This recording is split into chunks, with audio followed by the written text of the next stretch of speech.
విజయ్ ప్రసాద్ రెడ్డి గారి మరిన్ని video updates కొరకు మా YouTube channel I for God మినిస్ట్రీస్ని సబ్స్క్రైబ్ చేసుకోండి, బెల్ బటన్ క్లిక్ చేయండి. క్రీస్తునందు మమ్మల్ని అధికముగా ప్రేమించిన మా కన్న తండ్రి, సర్వకృపానిధి యగు మా దేవ, సర్వోన్నతుడా, సర్వశక్తిమంతుడా, సర్వాధికారి, సృష్టికర్త, ఎన్నో విలువైన మేలులతో మమ్మల్ని తృప్తిపరుస్తూ ఈ సమాజంలో ఎన్నిక లేని వారముగా ఉన్నటువంటి మమ్మల్ని ఎన్నుకొని అనేకులు, ధనవంతులు, గొప్పవారు, భోగభాగ్యాలు అనుభవించేవారు, సమాజంలో ఉన్నతమైన స్థితిలో ఉన్నవారు, వారు ఎవ్వరికీ లేని భాగ్యాన్ని మాకు అనుగ్రహించి తండ్రి మీ పిల్లలయ్యే అధికారాన్ని మాకు ఇచ్చి మీ కుమారుడైన క్రీస్తు ద్వారా ఈ రక్షణ మార్గంలో మమ్మల్ని నడిపిస్తూ సంఘముగా ఈరోజు మనం ఇక్కడ కూర్చున్నామంటే దానికి కారణం ప్రభు. సంఘం ఏ మనిషిది కాదు, ఎవరిది? ప్రభుది. ఎందుకంటే సంఘానికి శిరస్సు క్రీస్తు, తన స్వరక్తమిచ్చి సంపాదించినటువంటి సంఘం. ఒక ముక్కలో చెప్పాలంటే ఇదంతా ఒక టీం. ఏ ఏరియాకి ఆ ఏరియాలో దేవుడు ఒక టీంని ఏర్పరిచాడు. అది క్రీస్తు టీం, క్రీస్తు యొక్క సంఘం. బైబిల్ గ్రంథంలో మనం పరిశీలన చేస్తే ఆనాడు అపోస్తలుడైన పౌలు స్థాపించిన సంఘం కానివ్వండి, పేతురు గారు స్థాపించినటువంటి సంఘాలు కానివ్వండి, ఇంకా అనేక మంది అపోస్తలులు ఆయా ప్రాంతాలలో ప్రారంభించినటువంటి సంఘాలు కానివ్వండి, అన్ని క్రీస్తు సంఘములే, అన్ని దేవుని సంఘములు, ప్రభువు స్థాపించిన సంఘాలు, ప్రభు రక్తము వలన కొనబడినటువంటి దేవుని పిల్లలు. ఆ సంఘములన్నీ కూడా ఆయా ప్రాంతాలలో ఆ ప్రాంత పేరును బట్టి పిలువబడ్డాయి. అనగా ఎఫెసు పట్టణంలో ఉన్నటువంటి క్రీస్తు సంఘం అని, తర్వాత గలతీ ప్రాంతంలో ఉన్నటువంటి క్రీస్తు సంఘం అని, అలాగే ఫిలిప్పీ ప్రాంతంలో ఉన్నటువంటి క్రీస్తు సంఘం అని, ఇలా ఆయా ప్రాంతాలలో అంతియోకయలో ఉన్న సంఘం, యెరూషలేములో ఉన్న సంఘం, ఇలా ఏ ఊర్లో అపోస్తలుడు సంఘాలు ప్రారంభించారో ఆయా ప్రాంతాలలో సంఘం పిలువబడింది ఆయా పేర్లతో. ప్రభు వారికి సహకారిగా ఉన్నాడు. వారు దేవునిలో ఎదుగుతూ ఉన్నారు, దేవునిలో బలపడుతూ ఉన్నారు. కానీ ప్రియులరా, కొన్నాళ్ళకి సంఘాలలో చీలికలు ప్రారంభమయ్యాయి. ఎలా అంటే కొందరు అనేవారు నేను పౌలు వాడను, ఎందుకంటే ఆయన మాకు పౌలు అనే స్పీకరు, పౌలు అనే ఆత్మీయ తండ్రి మమ్మల్ని రక్షించాడు, అనగా మొదట మాకు వాక్యం ప్రకటించాడు, అతని ద్వారా మేము బాప్తిస్మం పొందాం కనుక పౌలు వారం మేము అని కొంతమంది చెప్పేవారు. కొందరేమో అపోల్లో అనే ఆయన చాలా పవర్ఫుల్ స్పీకరు, సో కాబట్టి మేము అందరం అపోల్లో వారము అనేవారు. మరికొందరు లేదు అపోస్తలుడైన కేఫా అనగా పేతురు ప్రారంభం నుండి కూడా క్రీస్తుతో పాటు ఉన్నవాడు, ఆయనతో పాటు నడిచినవాడు, ఆయనతో పాటు తిరిగినవాడు, ఆయనను మించినవాడు ఎవరుంటారు, చాలా పెద్దవాడు, పెద్ద వ్యక్తి, కనుక మేమందరం కేఫాకు సంబంధించిన వారము అని మరికొందరు చెప్పేవారు. ఇలా ఆయా ప్రాంతాల్లో వ్యక్తులను బట్టి సంఘంలో చీలికలు రావడం, అలాగే సంఘంలో ఉన్న సభ్యులకే ఒకరంటే ఒకరు పడకపోవడం, ఒకరి మీద ఒకరికి ప్రేమ లేకపోవడం, ఒకరినొకరు సహించలేకపోవడం, ఒకరి ఎదుగుదలను ఒకరు ఓర్వలేకపోవడం, ఒకరికొకరు లిఫ్ట్ ఇవ్వకపోవడం, ఒకరినొకరు దోచుకోవటం, ఇలాంటివి సంఘంలో సభ్యుల మధ్య కూడా ప్రారంభమయ్యాయి. ఇలా ప్రారంభమైనప్పుడు కొరింథు సంఘంలో మనం గమనిస్తే మీలో మీకే అల్లర్లు జరుగుతున్నాయి, మీలో మీకే గొడవలు జరుగుతున్నాయి అని కొరింథీయులకు రాసిన మొదటి పత్రిక 3వ అధ్యాయము ప్రారంభ వచనంలో అపోస్తలుడైన పౌలు బాధపడినట్టుగా మనం గమనిస్తాం. అక్కడ చూడండి ఏమంటాడంటే, సహోదరులారా, ఆత్మ సంబంధులైన మనుషులతో మాట్లాడినట్టు నేను మీతో మాట్లాడలేకపోతుని, శరీర సంబంధులైన మనుషులే అనియు, క్రీస్తునందు మీరందరూ ఇంకా పసిపిల్లల్లాగే ఉన్నారనియు మీతో మాట్లాడాల్సి వస్తుంది. నేను స్టార్టింగ్లో మీకు వాక్యం చెప్పినప్పుడు అప్పట్లో మీకు బలం సరిపోదని చాలకపోయినందున మీకు చిన్న చిన్న విషయాలే చెప్తూ వచ్చాను, అంటే పాలతోనే మిమ్మల్ని పెంచాను, బలమైన ఆహారం మీకు పెట్టలేదు. మీరు ఇంకా శరీర సంబంధులై ఉండడం వలన ఇప్పుడు మీరు ఇంకా బలహీనులుగానే ఉన్నారు కారా అని అంటాడు. 3వ వచనం నుంచి, మీలో అంటే మీలో, ఇక్కడ కూర్చున్న మీలో, అక్కడ కూర్చున్న వారిలో, ప్రతి సంఘములో, ప్రతి ప్రాంతములో ఉన్న సంఘములో, ప్రతి ఊరిలో ఉన్న సంఘములో, ప్రతి దేశములో ఉన్న సంఘములో, ఈ ఈ ఈ మాటలు అన్ని సంఘాలకు వర్తిస్తాయి. సంఘాలు అనగానే ప్రాంతాన్ని బట్టి తప్ప క్రీస్తుని బట్టి మళ్ళీ సంఘాలు కాదు, సంఘమే. క్రీస్తుని బట్టి సంఘం, ప్రాంతాన్ని బట్టి సంఘములు అని మనం విడిగా మాట్లాడుకుంటున్నాం తప్ప అవి విడిగా లేవు. క్రీస్తులో అన్నీ ఎలా ఉన్నాయి? మళ్ళీ ఏకంగానే ఉన్నాయి. అర్థమవుతుందా?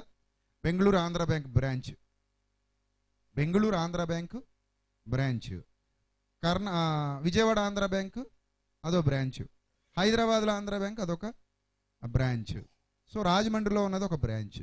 ఎన్ని బ్రాంచ్లు ఉన్నప్పటికీ ఆంధ్ర బ్యాంక్ అంతా ఒకటే, హెడ్ ఆఫ్ ద డిపార్ట్మెంట్ ఒకటే ఉంటుంది. కానీ ఆయా ప్రాంతాల్లో బ్యాంకుకి ఏముంటాయి? బ్రాంచెస్ ఉంటాయి, చెట్లకు కొమ్మలు ఉన్నట్టు కదా. అదేవిధంగా మనకి వేరు, మనకి మూలం క్రీస్తే. కానీ ఆయా ప్రాంతాలలో మనం అందరం విస్తరించున్నాం. హెడ్ ఎవరయ్యా సంఘానికంటే? ఎవడో మనిషి కాదు, మరెవరు సంఘానికి హెడ్? క్రీస్తు. మనం ఆయా ప్రాంతాల్లో ఉన్నాం. ఇప్పుడు ఈ విషయాన్ని మీరు జాగ్రత్తగా ఆలోచిస్తే ఇక్కడ అంటాడు, మీలో అనగా సంఘములో అసూయ, అంటే మీ పక్కనున్న వారంటే మిమ్మల్ని చూడలేకపోవడం, వీళ్ళంటే పక్కనున్న ఆమె అంటే నీకు పడకపోవడం, నువ్వంటే పక్కనున్న ఆమెకు పడకపోవడం, అసూయ. తర్వాత కలహము, అంటే గొడవలు ఉన్నాయి మీ ఇద్దరికి. ఏ గొడవలు అంటే వ్యక్తిగతంగా ఏవో గొడవలు, వాక్యానుసారంగా కాదు. అసూయ కలహం అనేది వ్యక్తిగతంగా మీలో మీకే ఎందుకో పడట్లేదు, మీలో మీకే ఎందుకో నచ్చట్లేదు, ఒకరి మొహం ఒకరు చూసుకోలేకపోతున్నారు, ఒకరంటే ఒకరికి ఎందుకో నచ్చట్లా. మీలో కూడా ఇక్కడ కూడా ఈ గ్రూప్ వేరు, ఆ గ్రూప్ వేరు, వీళ్ళ నలుగురు ఒక బ్యాచ్, వాళ్ళ నలుగురు ఇంకో బ్యాచ్, వీళ్ళ ఐదుగురు ఒక బ్యాచ్, వాళ్ళ ఐదుగురు మరో బ్యాచ్ అన్నట్టు అనమాట. స్కూల్లో ఉంటాయి ఇలాంటివి, స్కూల్లో చదువుకునేటప్పుడు ఇలాంటివి మనకు కనబడతా ఉంటాయి. సో ఈ టైప్ మెంటాలిటీ ఆ సంఘంలో కూడా ఉంది అని చెప్తున్నాడు ఇక్కడ. మీలోనే అసూయ కలహము ఉండగా మీరు శరీర సంబంధులై మనుష్య రీతిగా నడుచుకునేవారు గారా అన్నాడు. తర్వాత అంటాడు, ఒకడేమో అంటాడట నేను పౌలు వాడిని అంటున్నాడట, ఒకడేమో నేను అపోల్లో వాడిని అంటున్నాడు, మరొకడేమో కేఫా వాడిని అంటున్నాడు. ఇలా చెప్పేటప్పుడు మీరు ప్రకృతి సంబంధులైన మనుషులు కారా? నిజంగా ప్రకృతి సంబంధాలు అలాగే ఉంటారు కదా. ఈరోజు ఎలక్షన్స్ వచ్చాయండి, ఒకే ఇంట్లో కూడా గొడవలు వచ్చేసాయి, ఒకే కుటుంబంలోనే ఒకడు ఒక పార్టీ అంటున్నాడు, మరొకడు మరో పార్టీ. ఒకే ఊర్లో అన్నదమ్ములుగా కలిసి ఉండాల్సిన వాళ్ళు పార్టీల కోసం విడిపోయారు, ఒకే వర్గంలో అన్నదమ్ములుగా కలిసి ఉండాల్సిన వాళ్ళు పార్టీల కోసం విడిపోయారు. సో పార్టీల కోసం విడిపోయి కొట్టుకు చేస్తున్నారు. అది ప్రకృతి సంబంధులకి చెల్లుబాటు అవుతుంది, కానీ ఆత్మ సంబంధాలు అలా ఉండకూడదు. కానీ ఈరోజు క్రైస్తవ్యంలో కూడా మీరు ఆ దరిద్రాన్ని చూస్తున్నారు. ఒకడు ఒక పార్టీ అంటున్నాడు, ఒక పాస్టర్ మరో పార్టీ అంటున్నాడు, ఒక విశ్వాసి ఇంకో పార్టీ అంటున్నాడు. ఈ విశ్వాసులు సేవకులు అందరూ కలిసి దేనికోసం కొట్టుకుంటున్నారంటే పార్టీల కోసం. ఇందుకే వీళ్ళు ఏ రాజు కింద పనిచేస్తున్నారంటే క్రీస్తు అనే రాజు కింద.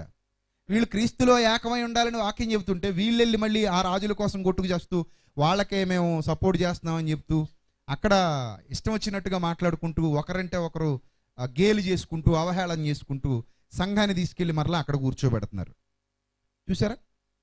ఇది చాలా బాధాకరమైనటువంటి పరిస్థితి. అప్పుడు అంటాడు, మీరు ప్రకృతి సంబంధులైన మనుషులు కారా? ఆత్మ సంబంధులైతే మీరు పరిశుద్ధాత్మ మాట వింటారు, పరిశుద్ధాత్మ ఎలా చెబితే అలా చేస్తారు. పరిశుద్ధాత్మ ఏం చెప్పింది అనేది బైబిల్లో ఉంది, సో దాన్ని మీరు ఫాలో అవుతారు. అలా పరిశుద్ధాత్మను ఫాలో అవ్వకుండా లోకాన్ని ఫాలో అయ్యే ప్రతివాడు ప్రకృతి సంబంధి. సో మీరు ప్రకృతి సంబంధులైన మనుషులు కారా? ఆ తర్వాత అంటాడు, అపోల్లో ఎవడసలు అని అడుగుతాడు. నిజంగా ఇలా బోధిస్తేనండి, ఇలా బోధిస్తే ప్రతి సేవకుడు ఎక్కడ ఏ ఇబ్బంది ఉండదు, మనుషులు సేవకుల పేరిట విడిపోయే పరిస్థితి రాదు. పౌలు ఎవడు, అపోల్లో ఎవడు? చూసారా? పౌలు ఎవడు, అపోల్లో ఎవడు? పరిచారకులే కదా. అంటే ఇద్దరిది ఒకటే స్థాయి అన్నాడు. ఇద్దరు పరిచారకులే కదా. ఒక్కొక్కరికి ప్రభు అనుగ్రహించిన ప్రకారము. ఎవరు అనుగ్రహించారట? అది పౌలు గొప్పతనం ఏం కాదు, అపోల్లో గొప్పతనం కూడా ఏమీ కాదు. చాలామంది ఏమంటారంటే నేను ఈ బైబిల్ చదివానంటే అది నా గొప్పతనం అన్నట్టు చెప్పుకుంటారు. అది ఎవరు గొప్పతనం కాదు. సో నేను పాటలు రాశానంటే అది నా గొప్పతనం అనుకుంటారు. నో, ఆ గొప్పతనం మనది కాదు. మన ప్రసంగం వెనక మన గొప్పతనం ఏమీ లేదు, మన జ్ఞానం వెనక మన గొప్పతనం లేదు, మనం చేసే పరిచర్య వెనక మన గొప్పతనం లేదు. మరి ఎవరి గొప్పతనం ఇది? అక్కడ పౌలు అంటున్నాడు చూడండి, ప్రభు అనుగ్రహించాడు ప్రకారము వారి ద్వారా మీరు విశ్వసించారు. జాగ్రత్తగా అందరూ గమనించాలి. యావత్ క్రైస్తవ సంఘానికి ఈ మాటలు చాలా అవసరం. ప్రభు వారికి అనుగ్రహించిన ప్రకారమే మీరు విశ్వసించగలిగారు. అంతేగాని నన్ను బట్టి మీరు విశ్వసించలేదు సుమా. నా పేరు మీరు చెప్పకూడదు. అయ్యి బాబా ఆయనే లేకపోతే మేము నరకానికి పోదుమండి, ఆయనే లేకపోతే మా జీవితం నాశనం అయిపోయేదండి, అయ్యి బాబు ఆయన దేవుడి తర్వాత దేవుడండి, ఇంకా లేకపోతే దేవుడి తర్వాత కాదు దేవుడే ఈయనే దేవుడు అండి అన్నట్టు ఉంటుంది. చూసారా? ఈ టైప్ ఆఫ్ ఆలోచన విధానం ఈరోజు క్రైస్తవ్యంలో చాలా చోట్ల మనకు కనబడుతుంది. అది న్యాయం కాదు, దాన్ని చాలామంది సమర్థించుకుంటున్నారు కూడా. కాబట్టి ప్రభు అనుగ్రహించిన ప్రకారము వారి ద్వారా మీరు విశ్వసించితిరి. అక్కడ అంటాడు పౌలు, నేను నాటాను, అపోల్లో నీళ్లు పోశాడు, వృద్ధి కలగజేసిన వాడు దేవుడే. నాటువానిలోనైనను నీళ్లు పోయువానిలోనైనను ఏమీయూ లేదు. చక్కగా తన గాలి తను తీసేసుకున్నాడు, అందరి గాలి తీసాడు. ఏమన్నాడు? నాటువానిలోనైనను నీళ్లు పోయువానిలోనైనను ఏమీయూ లేదు. నాటువాడు నీళ్లు పోయేవాడు కూడా ఒక్కటే. ప్రతివాడు తాను చేసిన కష్టము కొలది జీతం పుచ్చుకొనును. మేము జీతగాళ్ళం అంటున్నాడు. అలాగే మేము దేవుని జత పని వారమై ఉన్నాము, మీరు దేవుని వ్యవసాయం, దేవుని గృహమునై ఉన్నారు. ఈ సందర్భాలు జాగ్రత్తగా ఆలోచిస్తుంటే మనుషుల కోసం మీరు విడిపోవద్దు అని ఒక మంచి నాయకుడు సంఘానికి చెబుతున్నాడు. మీరందరూ క్రీస్తుని బట్టి ఏకమై ఉండాలి. క్రీస్తే మీకు సర్వాధికారి, క్రీస్తే మీకు రక్షకుడు, వాక్యమే మీ అందరికీ చట్టం. వాక్యాన్ని బట్టి మీరు అందరూ కలిసిమెలిసి ఉండండి. మీరందరూ ఏకమై ఉండాల్సింది దేన్ని బట్టి? వాక్యాన్ని బట్టి, వ్యక్తిని బట్టి కాదు, సంస్థను బట్టి కాదు. సంస్థలు వ్యక్తులు శాశ్వతం కాదు, వాక్యం శాశ్వతం. కాబట్టి మీరందరూ వాక్యాన్ని బట్టి ఐక్యంగా ఉండండి, మీలో మీరు కష్టపడి పనిచేయండి అని చెప్పాడు. దీన్నే టీం వర్క్ అంటారు. టీం వర్క్ మీరు ఎక్కడైనా గమనించారు లేదో, అది ఆఫీస్ కానివ్వండి, కూలి పని కానివ్వండి, పెద్ద కార్పొరేట్ కంపెనీ కానివ్వండి, చిన్న ఉద్యోగస్తులు చేసేటువంటి చిన్న సంస్థ కానివ్వండి, ఏదైనా సరే ఒక టీం అనేది ఉంటుంది. ఈవెన్ ఫ్యామిలీ కూడా టీమే. ఫ్యామిలీ కూడా ఏంటిది? టీం. భార్య, భర్త. హెడ్ ఎవరంటే భర్త. రాజు భర్త అయితే మంత్రి, భార్య హోమ్ మినిస్టర్ కదా. సో పిల్లలు, వాళ్ళ సైన్యం, అదో టీము. ఫ్యామిలీ మొత్తం ఒక టీము. అలాగే పార్టీలు టీము, తర్వాత సంఘం టీము, సంస్థలు టీము, ఉద్యోగస్తులు చేసే ఆ కంపెనీస్ టీము. ఎక్కడైనా సరే విజయం సాధించారు అంటే టీం వర్కే. టీం వర్క్ లేని చోట శాశ్వతమైన విజయాలు రావు, గొప్ప గొప్ప విజయాలు రావు. చూడండి, అప్పుడప్పుడు దర్శకులు సూపర్ హిట్ కొట్టిన తర్వాత వేదిక మీద మాట్లాడుతూ అంటారు, హీరోలు దర్శకులు వేదికల మీద మాట్లాడుతూ, సినిమా హిట్ అయింది అనుకోండి, ఇది నా ఒక్కడి కష్టమే కాదు, మా టీం అంతా కలిసి కష్టపడ్డారు, మా టీం అంతా కలిసి కష్టపడ్డారు కాబట్టి ఇదిగో మేము ఇంత గొప్ప విజయాన్ని సాధించగలిగాం, ఇంత గొప్ప విజయాన్ని నమోదు చేయగలిగాం, బ్లాక్ బస్టర్ హిట్ కొట్టేశాం అంటుంటారు కదా. అంటే ఎప్పుడైతే సంఘము అనే టీం ఐకమత్యంగా పనిచేయటం ప్రారంభిస్తోందో అప్పుడు ఎక్కువ విజయాలు సొంతం అవుతాయి. అందుకే మీరందరూ ఐక్యంగా ఉండండి, మీరందరూ ఏకమై ఉండండి, మీరందరూ కలిసి ఉండండి. సంఘం ఏ ప్రాంతానికి ఆ ప్రాంతం, మీలో ఐక్యమత్యం ఉండాలి, మీలో మీకు అసూయ ఉండకూడదు, మీలో మీకు కలహం ఉండకూడదు. వాక్యాన్ని బట్టి మీరందరూ ఏకంగా ఉండాలి, మీ నిర్ణయాలన్నీ ఒకే విధంగా ఉండాలి. ఫిలిప్పీలకు రాసిన పత్రిక సంఘానికి చెబుతున్నాడు. ఫిలిప్పీలకు రాసిన పత్రిక దయచేసి అందరూ కూడా చూడాలి. ఏమంటే కేవలం వినడానికి కాస్తుమా ఇవి? దేనికి మరి ఇవి? ఇప్పుడు కేవలం వినడానికి వచ్చిన వాళ్ళు చేతులు ఎత్తండి. కేవలం విని వెళ్ళిపోవడానికి వచ్చిన వాళ్ళు ఎక్కడ ఉన్నారా? ఎవరైనా విని వెళ్ళిపోవడానికి వచ్చిన వాళ్ళు ఎవరైనా ఉంటే ఇప్పుడు వెళ్ళిపోండి. వినడానికి కాదు, ఇది విని ఆచరించడానికి, విని ఫాలో అవడానికి. ఈవెన్ నాతో సహా అందరూ కూడా వీటిని ఏమవ్వాలి? ఫాలో అవ్వాలి మనం. సో అందుకే మనం ఈ వాక్యం దగ్గరకు వచ్చాము. ఇప్పుడు ఫిలిప్పీలకు రాసిన పత్రిక మొదటి అధ్యాయము 27వ వచనం. ఫిలిప్పీలకు రాసిన పత్రిక మొదటి అధ్యాయము 27వ వచనం. ఏమన్నది అక్కడ? నేను శరీరమునందు నిలిచి ఉండుట మిమ్మును బట్టి మరి అవసరమై ఉన్నది. 27వ వచనం. నేను వచ్చి మిమ్మల్ని చూచినను రాకపోయినను మీరు ఏ విషయంలోనూ ఎదిరించి వారికి బెదరక అందరూ ఒక్క భావముతో సువార్త విశ్వాస పక్షమున పోరాడుచు ఏక మనస్సు గలవారై నిలిచి ఉన్నారని నేను మిమ్మల్ని గూర్చి వినులాగునా. ఎలా వినాలట? సంఘాన్ని గురించి, టీం గురించి ఎలా వినాలట? నాయకుడు మాట్లాడుతున్నాడు. ప్రతి టీంకి ఒక నాయకుడు ఉంటాడు.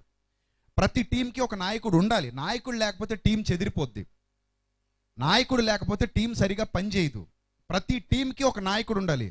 ఆ నాయకుడు సరైన నాయకుడే ఉండాలి. నాయకత్వ లక్షణాలు కలిగిన వాడే ఉండాలి. నాయకత్వ లక్షణాలు కొంతమందికి అవి చిన్నతనం నుంచే ఉంటాయి. నాయకత్వ లక్షణాలు కొంతమంది మధ్య మధ్యలో అలవరుచుకుంటూ ఉంటారు. నాయకత్వ లక్షణం అనేది చాలా గొప్పది. అందరూ నాయకత్వ లక్షణాలు కలిగి ఉండలేరు. ఎవరో కొందరికే ఆ టాలెంట్ ఉంటుంది. సో వాళ్ళని దేవుడు నిలబెట్టుకున్నప్పుడు వాళ్ళు చక్కటి నాయకత్వ ప్రతిభ కనపరచాలి. ఎందుకంటే ఎప్పుడైతే నాయకుడు కరెక్ట్గా నడిపిస్తూ ఉంటాడో సంఘం చాలా కరెక్ట్గా వెళ్తుంది. నాయకుడు ఎప్పుడైతే కరెక్ట్గా ఉండడో సంఘం చాలా దెబ్బతినిపోద్ది. బస్కి డ్రైవర్ చాలా ఇంపార్టెంట్ కదా. బస్కి డ్రైవర్ చాలా ఇంపార్టెంట్. ఎందుకంటే కరెక్ట్గా బస్సు లోయలో పడిపోకుండా నడవాలి అంటే డ్రైవరు మందు తాగకూడదు, కునుకు తీయకూడదు, సెల్ ఫోన్ చూసుకోకూడదు. మొన్న ఎవరో ఫేస్బుక్లో పెట్టారు, నాకే ఆశ్చర్యం అనిపించింది. వాడు వాట్సాప్లో చాటింగ్ చేస్తున్నాడు, బస్సు నడిపేస్తున్నాడు డ్రైవరు. ఒక చేత్తో వాట్సాప్లో టక చాటింగ్ చేసేస్తున్నాడు. చాలా యాక్సిడెంట్లకి అదే కారణం. కారులు నడిపేవాళ్ళు కూడా ఫోన్ మాట్లాడుతూ ఉంటారు రెప్పపాటు. అలా చాలు, ఇలా ఫోన్ తీసేలోపు యాక్సిడెంట్ అయిపోవచ్చు. తెలీదు మనకి. లెప్పపాటు జస్ట్ ఇలా కన్ను మూసి తెరిచేలోపు ఎవడో వస్తాడు మనకు తెలీదు. పసిపిల్లలను గుద్దేస్తున్నారు, ఇలాగే ముసలాలను గుద్దేస్తున్నారు, బైకుల మీద వెళ్ళే వాళ్ళని గుద్దేస్తున్నారు. అసలు ఎప్పుడు కూడా కార్ డ్రైవ్ చేసేటప్పుడు ఫోన్ ఆపరేట్ చేయకూడదు, వచ్చినా లిఫ్ట్ చేయకూడదు. అలా వదిలేయాలంతే, ఏం నష్టపోం కదా. లేదు ఇంకా అంతకీ ఇంపార్టెంట్ అనుకుంటే కారు పక్కకు తీసేసి చక్కగా ఫోన్ మాట్లాడుకున్న తర్వాత మళ్ళీ కారు కానీ బైక్ కానీ డ్రైవ్ చేసుకుంటూ వెళ్తే కుటుంబానికి మనం మిగులుతాం. అర్థమైందా? కుటుంబానికి మనం మిగులుతాం, సేఫ్గా ఇంటికి వెళ్తాం. మళ్ళీ మన వాళ్ళు మనల్ని చూస్తారు. లేకపోతే కుటుంబానికి దినం ఖర్చు తగులుతుంది. కాబట్టి ఆ విషయంలో చాలా కాన్సన్ట్రేషన్గా ఉండాలి. డ్రైవ్ చేసేవాడు చాలా ఇంపార్టెంట్. సో నాయకుడు చాలా ఇంపార్టెంట్ సంఘానికి. నాయకుడు కరెక్ట్గా నడిపిస్తే సంఘం బాగుంటుంది. అందుకే ఒక మంచి నాయకుడు చెప్తున్నాడు మీరు ఇలా ఉండాలి అని. ప్రియులారా, ఇప్పుడు మీకు ఒక అద్భుతమైన విషయాన్ని చెప్తాను. చెప్పడమే కాదు, చూపిస్తాను కూడా. ఆకాశంలో పక్షులు ఎగురుతూ ఉంటాయి, మనకు తెలుసు. అవి ఒక ప్రాంతం నుండి కొన్ని వేల కిలోమీటర్ల ప్రయాణం మరో ప్రాంతానికి వలసపోతాయి. వీటిని వలస పక్షులు అంటారు. ఏ పక్షులు? వలస పక్షులు. ముఖ్యంగా సైబీరియా ప్రాంతాల నుండి చాలా వలస పక్షులు వస్తూ ఉంటాయి. సైబీరియా కొంగలు అంటారు. ఇదివరకైతే కొల్లేటి సరస్సు అనేవారు కదా, కొల్లేరుకు వచ్చేవన్నమాట. అలాగే గుంటూరు జిల్లాలో కూడా ఒక ప్రాంతం ఉంది, ఉప్పలపాడు దగ్గర. అక్కడ వలస పక్షుల కేంద్రం ఉంది. అక్కడ కూడా వలస పక్షులు వస్తూ ఉంటాయి. ఇలా చాలా ప్రాంతాలకు వలస పక్షులు వస్తాయి. కానీ అవి ఎక్కడి నుంచి వస్తాయంటే కొన్ని వేల కిలోమీటర్ల ప్రయాణం చేసి వస్తాయి. ధ్రువ ప్రాంతాల్లో మంచు గడ్డలు కట్టేసినప్పుడు వాటికి అక్కడ నివాసానికి ఆ ప్రాంతం యోగ్యంగా ఉండదు. ఎందుకంటే మొత్తం అంతా మంచు గడ్డ కట్టేస్తుంది. అక్కడ ఇంకా బ్రతకలేవయి. అక్కడ ఉంటే అవి కూడా గడ్డ కట్టుకుపోతాయి. అందుకని ఏం చేస్తాయంటే ఆ మంచు గడ్డ కట్టే కాలం సమీపమవుతోంది అనగానే సురక్షిత ప్రాంతం ఎక్కడుందో తెలుసుకొని వేల కిలోమీటర్ల ప్రయాణం చేసి ఒక టీం వస్తుంది అనమాట. ఒక టీం, ఒకటి రెండు కాదు, ఒక టీం వస్తుంది. అంటే ఇప్పుడు మీరు బాగా ఆలోచించండి. ఒక ప్రాంతం బాగాలేదు, అందుకని ఆ ప్రాంతం నుంచి ఇవన్నీ ఎక్కడికి వెళ్తున్నాయి? సురక్షితమైన ప్రాంతానికి వెళ్తున్నాయి. ఇది ఒక టీము. అంటే వీళ్ళని ఏమనొచ్చు? యాత్రికులు అనొచ్చా? అనొచ్చు కదా. యాత్రికులు, పరదేశులు. సో మనల్ని ఏమన్నాడు బైబిల్లో? యాత్రికులు, పరదేశులు. మనం ఎక్కడి నుంచి ఎక్కడికి యాత్ర చేస్తున్నాం? భూమి మీద నుండి సురక్షితం కాని ఈ ప్రాంతం నుండి సురక్షితమైన ఒక ప్రాంతానికి మనం ప్రయాణం మొదలుపెట్టాం. భూమి మీద నుండి సంఘం ఎక్కడికి వెళ్ళాలి? పరలోకానికి వెళ్ళాలి. మనందరం అదే ప్రయాణంలో ఉన్నాం. ఇది ఒక బస్సు. సంఘం అంటే బస్సు అనుకోండి, వాడ అనుకోండి, విమానం అనుకోండి, ఏదైనా అనుకోండి. ఇక్కడ నుంచి ఇది ఎక్కడికి వెళ్ళబోతుందంటే పరలోకానికి వెళ్ళబోతుంది. ఇదంతా ఒక టీమ్గా చేసేటువంటి ప్రయాణం. అప్పుడప్పుడు మన వాళ్ళు యాత్రలకు వెళ్తుంటారు. యాత్రలకు వెళ్ళేటప్పుడు ఎవరికి వాళ్ళు ఎలా ఖాళీగా వెళ్ళిపోతారా? ఒకరు పులిహోర తయారు చేసి పట్టుకొస్తారు, ఒకరు జంతుకులు తయారు చేసి పట్టుకొస్తారు, ఒకరేమో చక్కెరలు తయారు చేసి పట్టుకొస్తారు, ఒకరేమో స్వీట్లు తెస్తారు, ఒకరేమో బూందీ తెస్తారు, అన్నీ పెట్టుకొస్తారు. పంచుకుని తింటారు. చూశారు? ఈ జంతుకులేమో ఆవిడ ఈవిడికి పెడుతుంది, బిస్కెట్లు ఏమో నీళ్ళకి పెడుతుంటారు. ఇంకా బండి అంతా తినడమే, ఇంకా వేరే పని ఉండదు వీళ్ళకి కదా. వాళ్ళేమో మిఠాయిలు పెడుతుంటారు, వీళ్ళేమో ఇంకొకటి పెడుతుంటారు. ఒకడు హాట్ అంటాడు, ఒకడేమో స్వీట్ అంటాడు, ఒకడేమో డ్రింక్ అంటాడు, ఒకడేమో ఇంకోటి అంటాడు. ఆ ట్రిప్ మొత్తం అందరూ పంచుకొని తింటారు. అందరూ పంచుకొని చక్కగా ఒకే చోట ఆగుతారు టీలు తాగడానికి, ఒకే చోట ఆగుతారు భోజనాలు తినడానికి, ఒకే ప్లేస్కి వెళ్తారు చక్కగా అవన్నీ చూసి రావడానికి, ఎంజాయ్ చేస్తూ ఉంటారు. ఇదంతా టీమ్గా వెళ్తారు. సో ఇదంతా టీమ్గా వెళ్ళేటువంటి ట్రిప్ అనమాట. ఇక్కడ యాత్రలు చేస్తూ ఉంటారు చాలామంది. ఏవి దైవ సంబంధమైన యాత్రలు. అది యెరూషలేము యాత్ర అంటారు, కొంతమంది ఏమో అమర్నాథ్ యాత్ర అంటారు, కొంతమంది ఏమో హజ్ యాత్ర అంటారు. ఇలా ఒక్కొక్క మతంలో ఒక్కొక్క రకమైన యాత్రలు, ఒక్కొక్కరికి సంబంధించి ఒక్కొక్క రకమైన యాత్రలు మనకు కనబడుతూ ఉంటాయి. వాళ్ళు ఆ యాత్రలకు వెళ్ళినప్పుడు టీమ్గా వెళ్తారు. టీమ్గా వెళ్ళడం వల్ల చాలా బెనిఫిట్స్ ఉంటాయి. ఖర్చు తగ్గుతుంది, టికెట్ల ఖర్చు తగ్గుతుంది, మనకి ఆఫర్స్ వస్తాయి, ఫుడ్ ఆఫర్స్ వస్తాయి, ఒకరికొకరు సపోర్ట్ ఉంటుంది, భయం ఉండదు, దొంగల బెడద ఉండదు, వేరే ప్రాంతానికి వెళ్తున్నాం కాబట్టి మనకి రిస్క్ ఉండదు. సో ఇవన్నీ కూడా టీం వర్క్లో ఉన్నటువంటి లాభాలు. ఎవరికైనా ఒకవేళ ఏదైనా జరిగినా సహకరించడానికి మరొకరు ఉంటారు, చెప్పుకోవడానికి ఇంకొకళ్ళు ఉంటారు, కాపాడడానికి మరొకళ్ళు ఉంటారు. చూసారు, ఇన్ని లాభాలు ఉన్నాయి ఎక్కడ? టీం వర్క్లో. సో అందుకే ఎవరు కూడా సింగిల్గా దూర ప్రాంతాలకు యాత్రలు వెళ్ళడానికి ఇష్టపడరు. పూర్వం కూడా కాశీ యాత్రలు వెళ్ళేవాళ్ళు గుంపుగా వెళ్ళేవారట. మన ప్రాంతాల నుండి కాశీ యాత్రలు వెళ్ళేవారట చాలామంది తెలుగువారు. వాళ్ళందరూ కూడా ఎలా వెళ్ళేవారంటే గుంపుగా. ఏమండి, ఇలా మీరు ఆలోచిస్తే టీం అనేది చాలా గొప్పది. అందుకే అంటారు పెద్దలు, ఐకమత్యమే మహాబలం. మనం చిన్నప్పటి నుంచి చదువుకుంటూ వచ్చాం కొన్ని కథలు. ఒక పులి వచ్చింది, ఎద్దులు ఐకమత్యంగా ఉంటే పులిని పొడిచి పంపేసేవి. తర్వాత జాగ్రత్తగా విభజించింది, 2 ఎద్దులకు గొడవ వచ్చింది. ఆ 2 ఎద్దుల గొడవ 4 ఎద్దుల దగ్గరికి వెళ్ళింది. అవి 4 బ్యాచ్లు అయ్యాయి. అలా ఏ ఎద్దుకా ఎద్దు విడిపోయినప్పుడు సింహం వచ్చి ఒక ఎద్దుని తింటుంటే ఈ ఎద్దు అనుకుంది కదా, దాన్నేగా తింటుంది, నాకు పర్లేదు, బాగానే తింటుందిలే, దీనికి అవ్వాలనుకుంది. నెక్స్ట్ అది దీని దగ్గరికి వస్తుందన్న సంగతి దీనికి తెలియక అదే ఈ 2 కలిసి ఉంటే ఆ సింహాన్ని పొడిచి పడేసేవి, అన్నీ ఏకమై పొడిచేసేవి. పొడిచేస్తే అది పోయేది. కానీ ఇవేం చేశాయంటే ఏం పర్లేదు రాని అని చెప్పేసి ఒకళ్ళొకళ్ళు తినిపించుకున్నాయి అన్నమాట. కాబట్టి ఇక్కడ మీరు జాగ్రత్తగా గమనిస్తే టీం వర్క్లో చాలా ఫెసిలిటీస్ ఉన్నాయి. అందరూ టీమ్గా కలిసి కష్టపడటంలో ఉన్నంత ఆనందం ప్రపంచంలో మరి ఎక్కడా ఉండదు. కాబట్టి ఇది ఒక టీం. సంఘం అంటేనే ఒక టీం. ఏమండి, ఇక్కడ నుంచి మీరు జాగ్రత్తగా గమనిస్తే ఈ పక్షులు కలిసి ప్రయాణం చేసేటప్పుడు ఎలా ఎగురుతాయి ఎప్పుడైనా మీరు చూసారా? ఎలా ఎగురుతాయి పక్షులు? ఏ షేపులో ఎగురుతాయి? ఎలా పడితే అలా ఎగురుతాయా? ఎలా పడితే అలా ఎగురుతాయా? ఎలా పడితే అలా ఎగరవు. మరి ఎలా ఎగురుతాయి?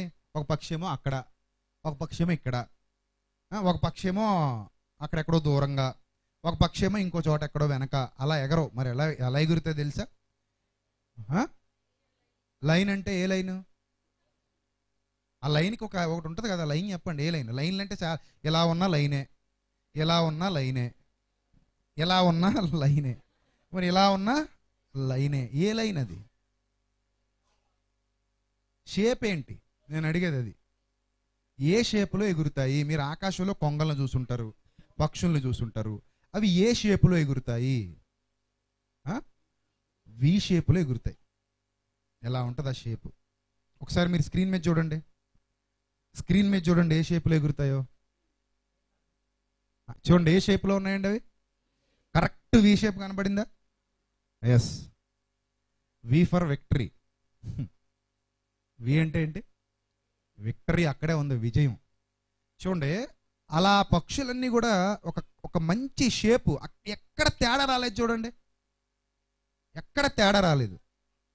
ఏమండి, అసలు వాటి జ్ఞానం ఏం జ్ఞానం. ఇంకో ఇమేజ్ చూడండి అలాంటిదే. ఇంకో ఇమేజ్ చూడండి. ఎంత గొప్ప జ్ఞానంతో ఉన్నాయో మీకు తెలియాలి.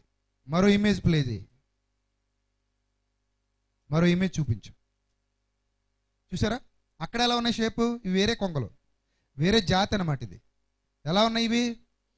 అవి కూడా వి షేపే. చూడండి, ఆ ఒకదానికొకటి ఏమాత్రం ఇబ్బంది లేకుండా, ఒకదానికొకటి ఇబ్బంది పెట్టకుండా ఎంత చక్కగా ఒకదాని పక్కన ఒకటి ఎంత చక్కగా చూడండి. ఆ లైన్ మెయింటెనెన్స్ చూడండి ఎలా ఉందో.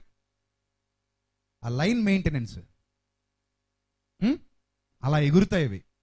ఎందుకు అలా ఎగురుతాయి అని అంటే దానికి ఒక రీజన్ ఉంది. ఆ రీజన్ ఏంటంటే అవి కొన్ని వేల కిలోమీటర్ల ప్రయాణాన్ని ప్రారంభించాయి. ఇన్ని వేల కిలోమీటర్ల ప్రయాణం అనేది అంత ఈజీగా అయిపోయేది కాదు. గాలి వేగంగా వీస్తున్నప్పుడు వాటికి ఒత్తిడి ఉంటుంది, ఆకాశంలో చాలా ఒత్తిడి ఉంటుంది గాలి వేగం. మరి ఆ గాలి వేగాన్ని ఎదుర్కోవాలి అని అంటే ఈ షేప్ చాలా అవసరం. ఎందుకంటే అవి రెక్కలాడించుకుంటూ ఈ షేపులో ఎగురుతున్నప్పుడు గాలి నియంత్రణని తట్టుకొని ముందుకు సాగిపోతాయి. ఎందుకంటే గాలి విడిపోద్ది వాటి వేగానికి. ముందు పక్షి నుంచి గాలి ఇలా ఈ షేప్కి వెళ్ళిపోద్ది అనమాట. ఈ షేప్కి వెళ్ళిపోద్ది కాబట్టి వాటిని నియంత్రించే అవకాశం లేదు. ఒకదాని పక్కన ఒకటి ఉంటుంది చూడండి,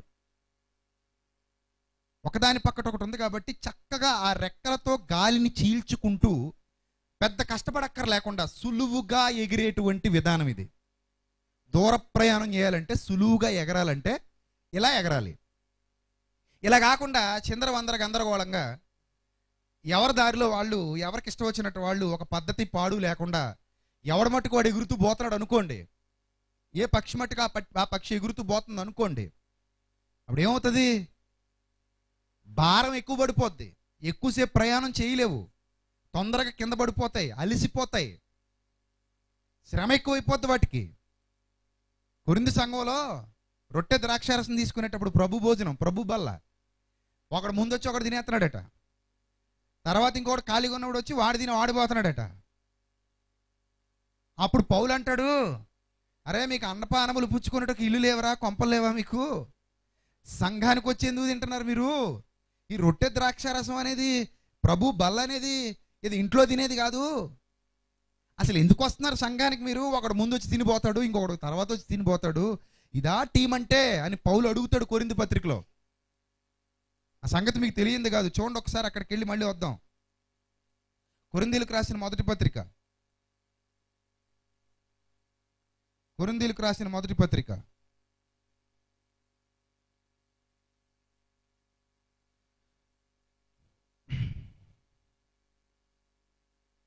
11వ అధ్యాయము. కొరింథీలకు రాసిన మొదటి పత్రిక 11వ అధ్యాయము 18వ వచనం.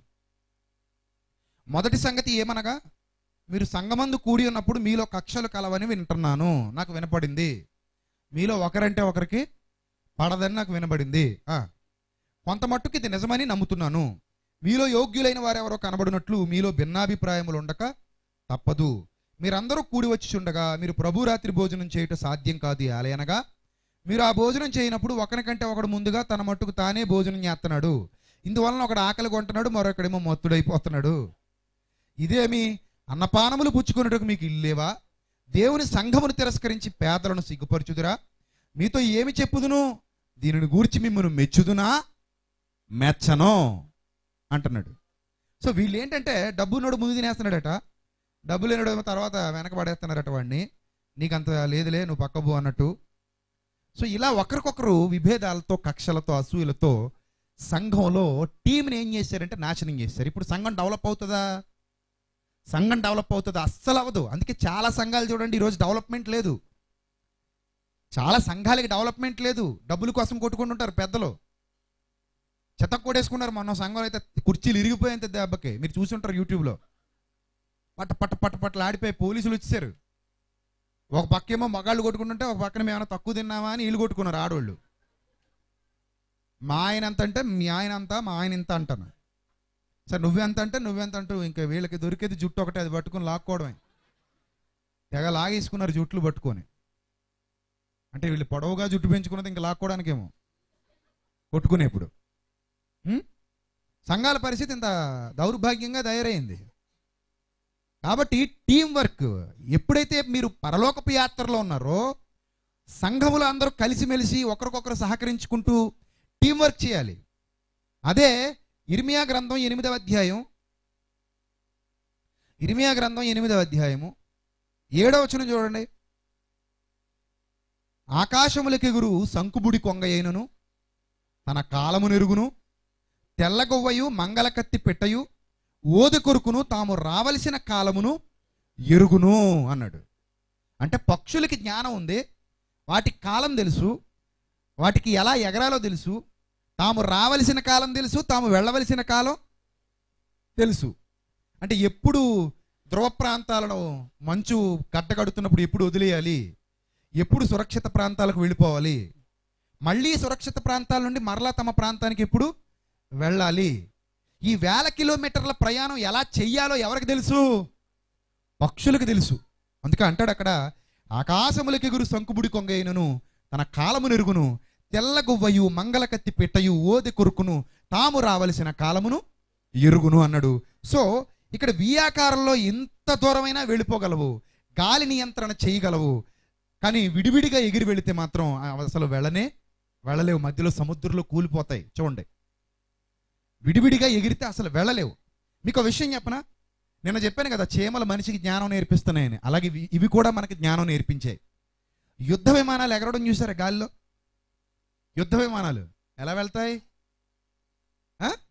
సేమ్ ఇదే షేపు, సేమ్. చూడండి ఒకసారి ఆ ఇమేజ్ కూడా చూడండి. యుద్ధ విమానాలు ఎలా ఎగురుతున్నాయి ఒకసారి ఆ ఇమేజ్ చూడండి మీరు స్క్రీన్ మీద. సేమ్ ఇదే షేపులో యుద్ధ విమానాలు కూడా ఎగురుతూ ఉంటాయి. అవి ఎలా కనిపెట్టగలిగారు ఈ శాస్త్రవేత్తలు అంటే కేవలం పక్షుల్ని చూసే. అదిగో చూడండి యుద్ధ విమానాలు ఎలా వెళ్తున్నాయి. గాలి నియంత్రణ, ఆ వేగం ఆగాలి అంటే ఈ షేప్ కావాలి. ఈ షేప్ లేకపోతే యుద్ధ విమానాలు సరిగా దాడి చేయలేవు శత్రు స్థావరాల మీద, శత్రువు కొట్టేస్తాడు. అవి గాలి వేగాన్ని నియంత్రించుకుంటూ ఇలా వెళతాయన్నమాట. ఎందుకంటే అవి కింద నుంచి ఎగరాలి, మా అవసరమైతే పైకి వెళ్ళిపోవాలి, లేదంటే కొంచెం కిందకి దిగాల్సి ఉంటుంది. ఎందుకంటే శత్రు స్థావరాన్ని ఛేదించాలి అవి, వాటిని టార్గెట్ అది. ఇంకొక ఇమేజ్ చూపించు. అది చూడండి, విమానాలు చూడండి, చూడండి ఏ షేపులో వెళ్తున్నాయి, వి షేపులో వెళ్తున్నాయి. ఎందుకు ఈ షేప్ వెళ్తున్నాయి అంటే గాలి నియంత్రణ, సులువైన ప్రయాణం, శక్తిని కూడగట్టుకోవడం, చాలా ఉపయోగాలు ఉన్నాయి అలా వెళ్ళడం వల్ల. సరిగ్గా సర్జికల్ స్ట్రైక్ చేసినప్పుడు కూడా ఇలాగే వెళ్తారు. ఎందుకు ఇలాంటి విధానాన్ని అవలంబించారంటే మనిషికి తనంతట తానుగా వచ్చిన జ్ఞానం కాదు, ఇది పక్షిని చూశాడు, ఏంటబ్బా ఈ వి షేపులోని రహస్యం అనుకున్నాడు. అప్పుడు అర్థమైంది, అమ్మో మనకంటే మనం తినేవే గొప్పగా బతుకుతున్నాయి. మనం పక్షిని చూడగానే కొట్టుకు తినేద్దామా, వేపుడేద్దామా, 5 65 95 అనుకుంటారు. కానీ పక్షి మెదడు ఎంత శక్తివంతమైందో చూడండి. అందుకే దేవుడు అన్నాడు, ఆకాశములకి ఎగురు సంకుబుడి కొంగైనను తన కాలము నెరుగును, ఓది కొరకు పెట్ట, మంగళకత్తి పెట్ట, వీటికి కూడా జ్ఞానం ఉంది. కానీ ఎవడికి జ్ఞానం లేకుండా పోయిందంటే మనిషికి జ్ఞానం లేకుండా పోయింది. ఇక పక్షులు చూడండి, మళ్ళీ పక్షిని చూపించు.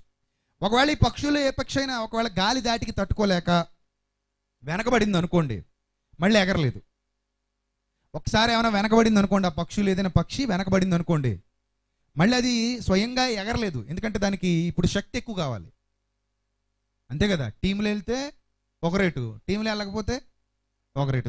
త్వరలోనే మన ఐఫర్ గార్డ్ టీం అంతా కూడా తొందరలో ఇజ్రాయిల్ ట్రిప్ పెడదాం అనుకుంటున్నాం. అంటే విజ్ఞాన యాత్ర.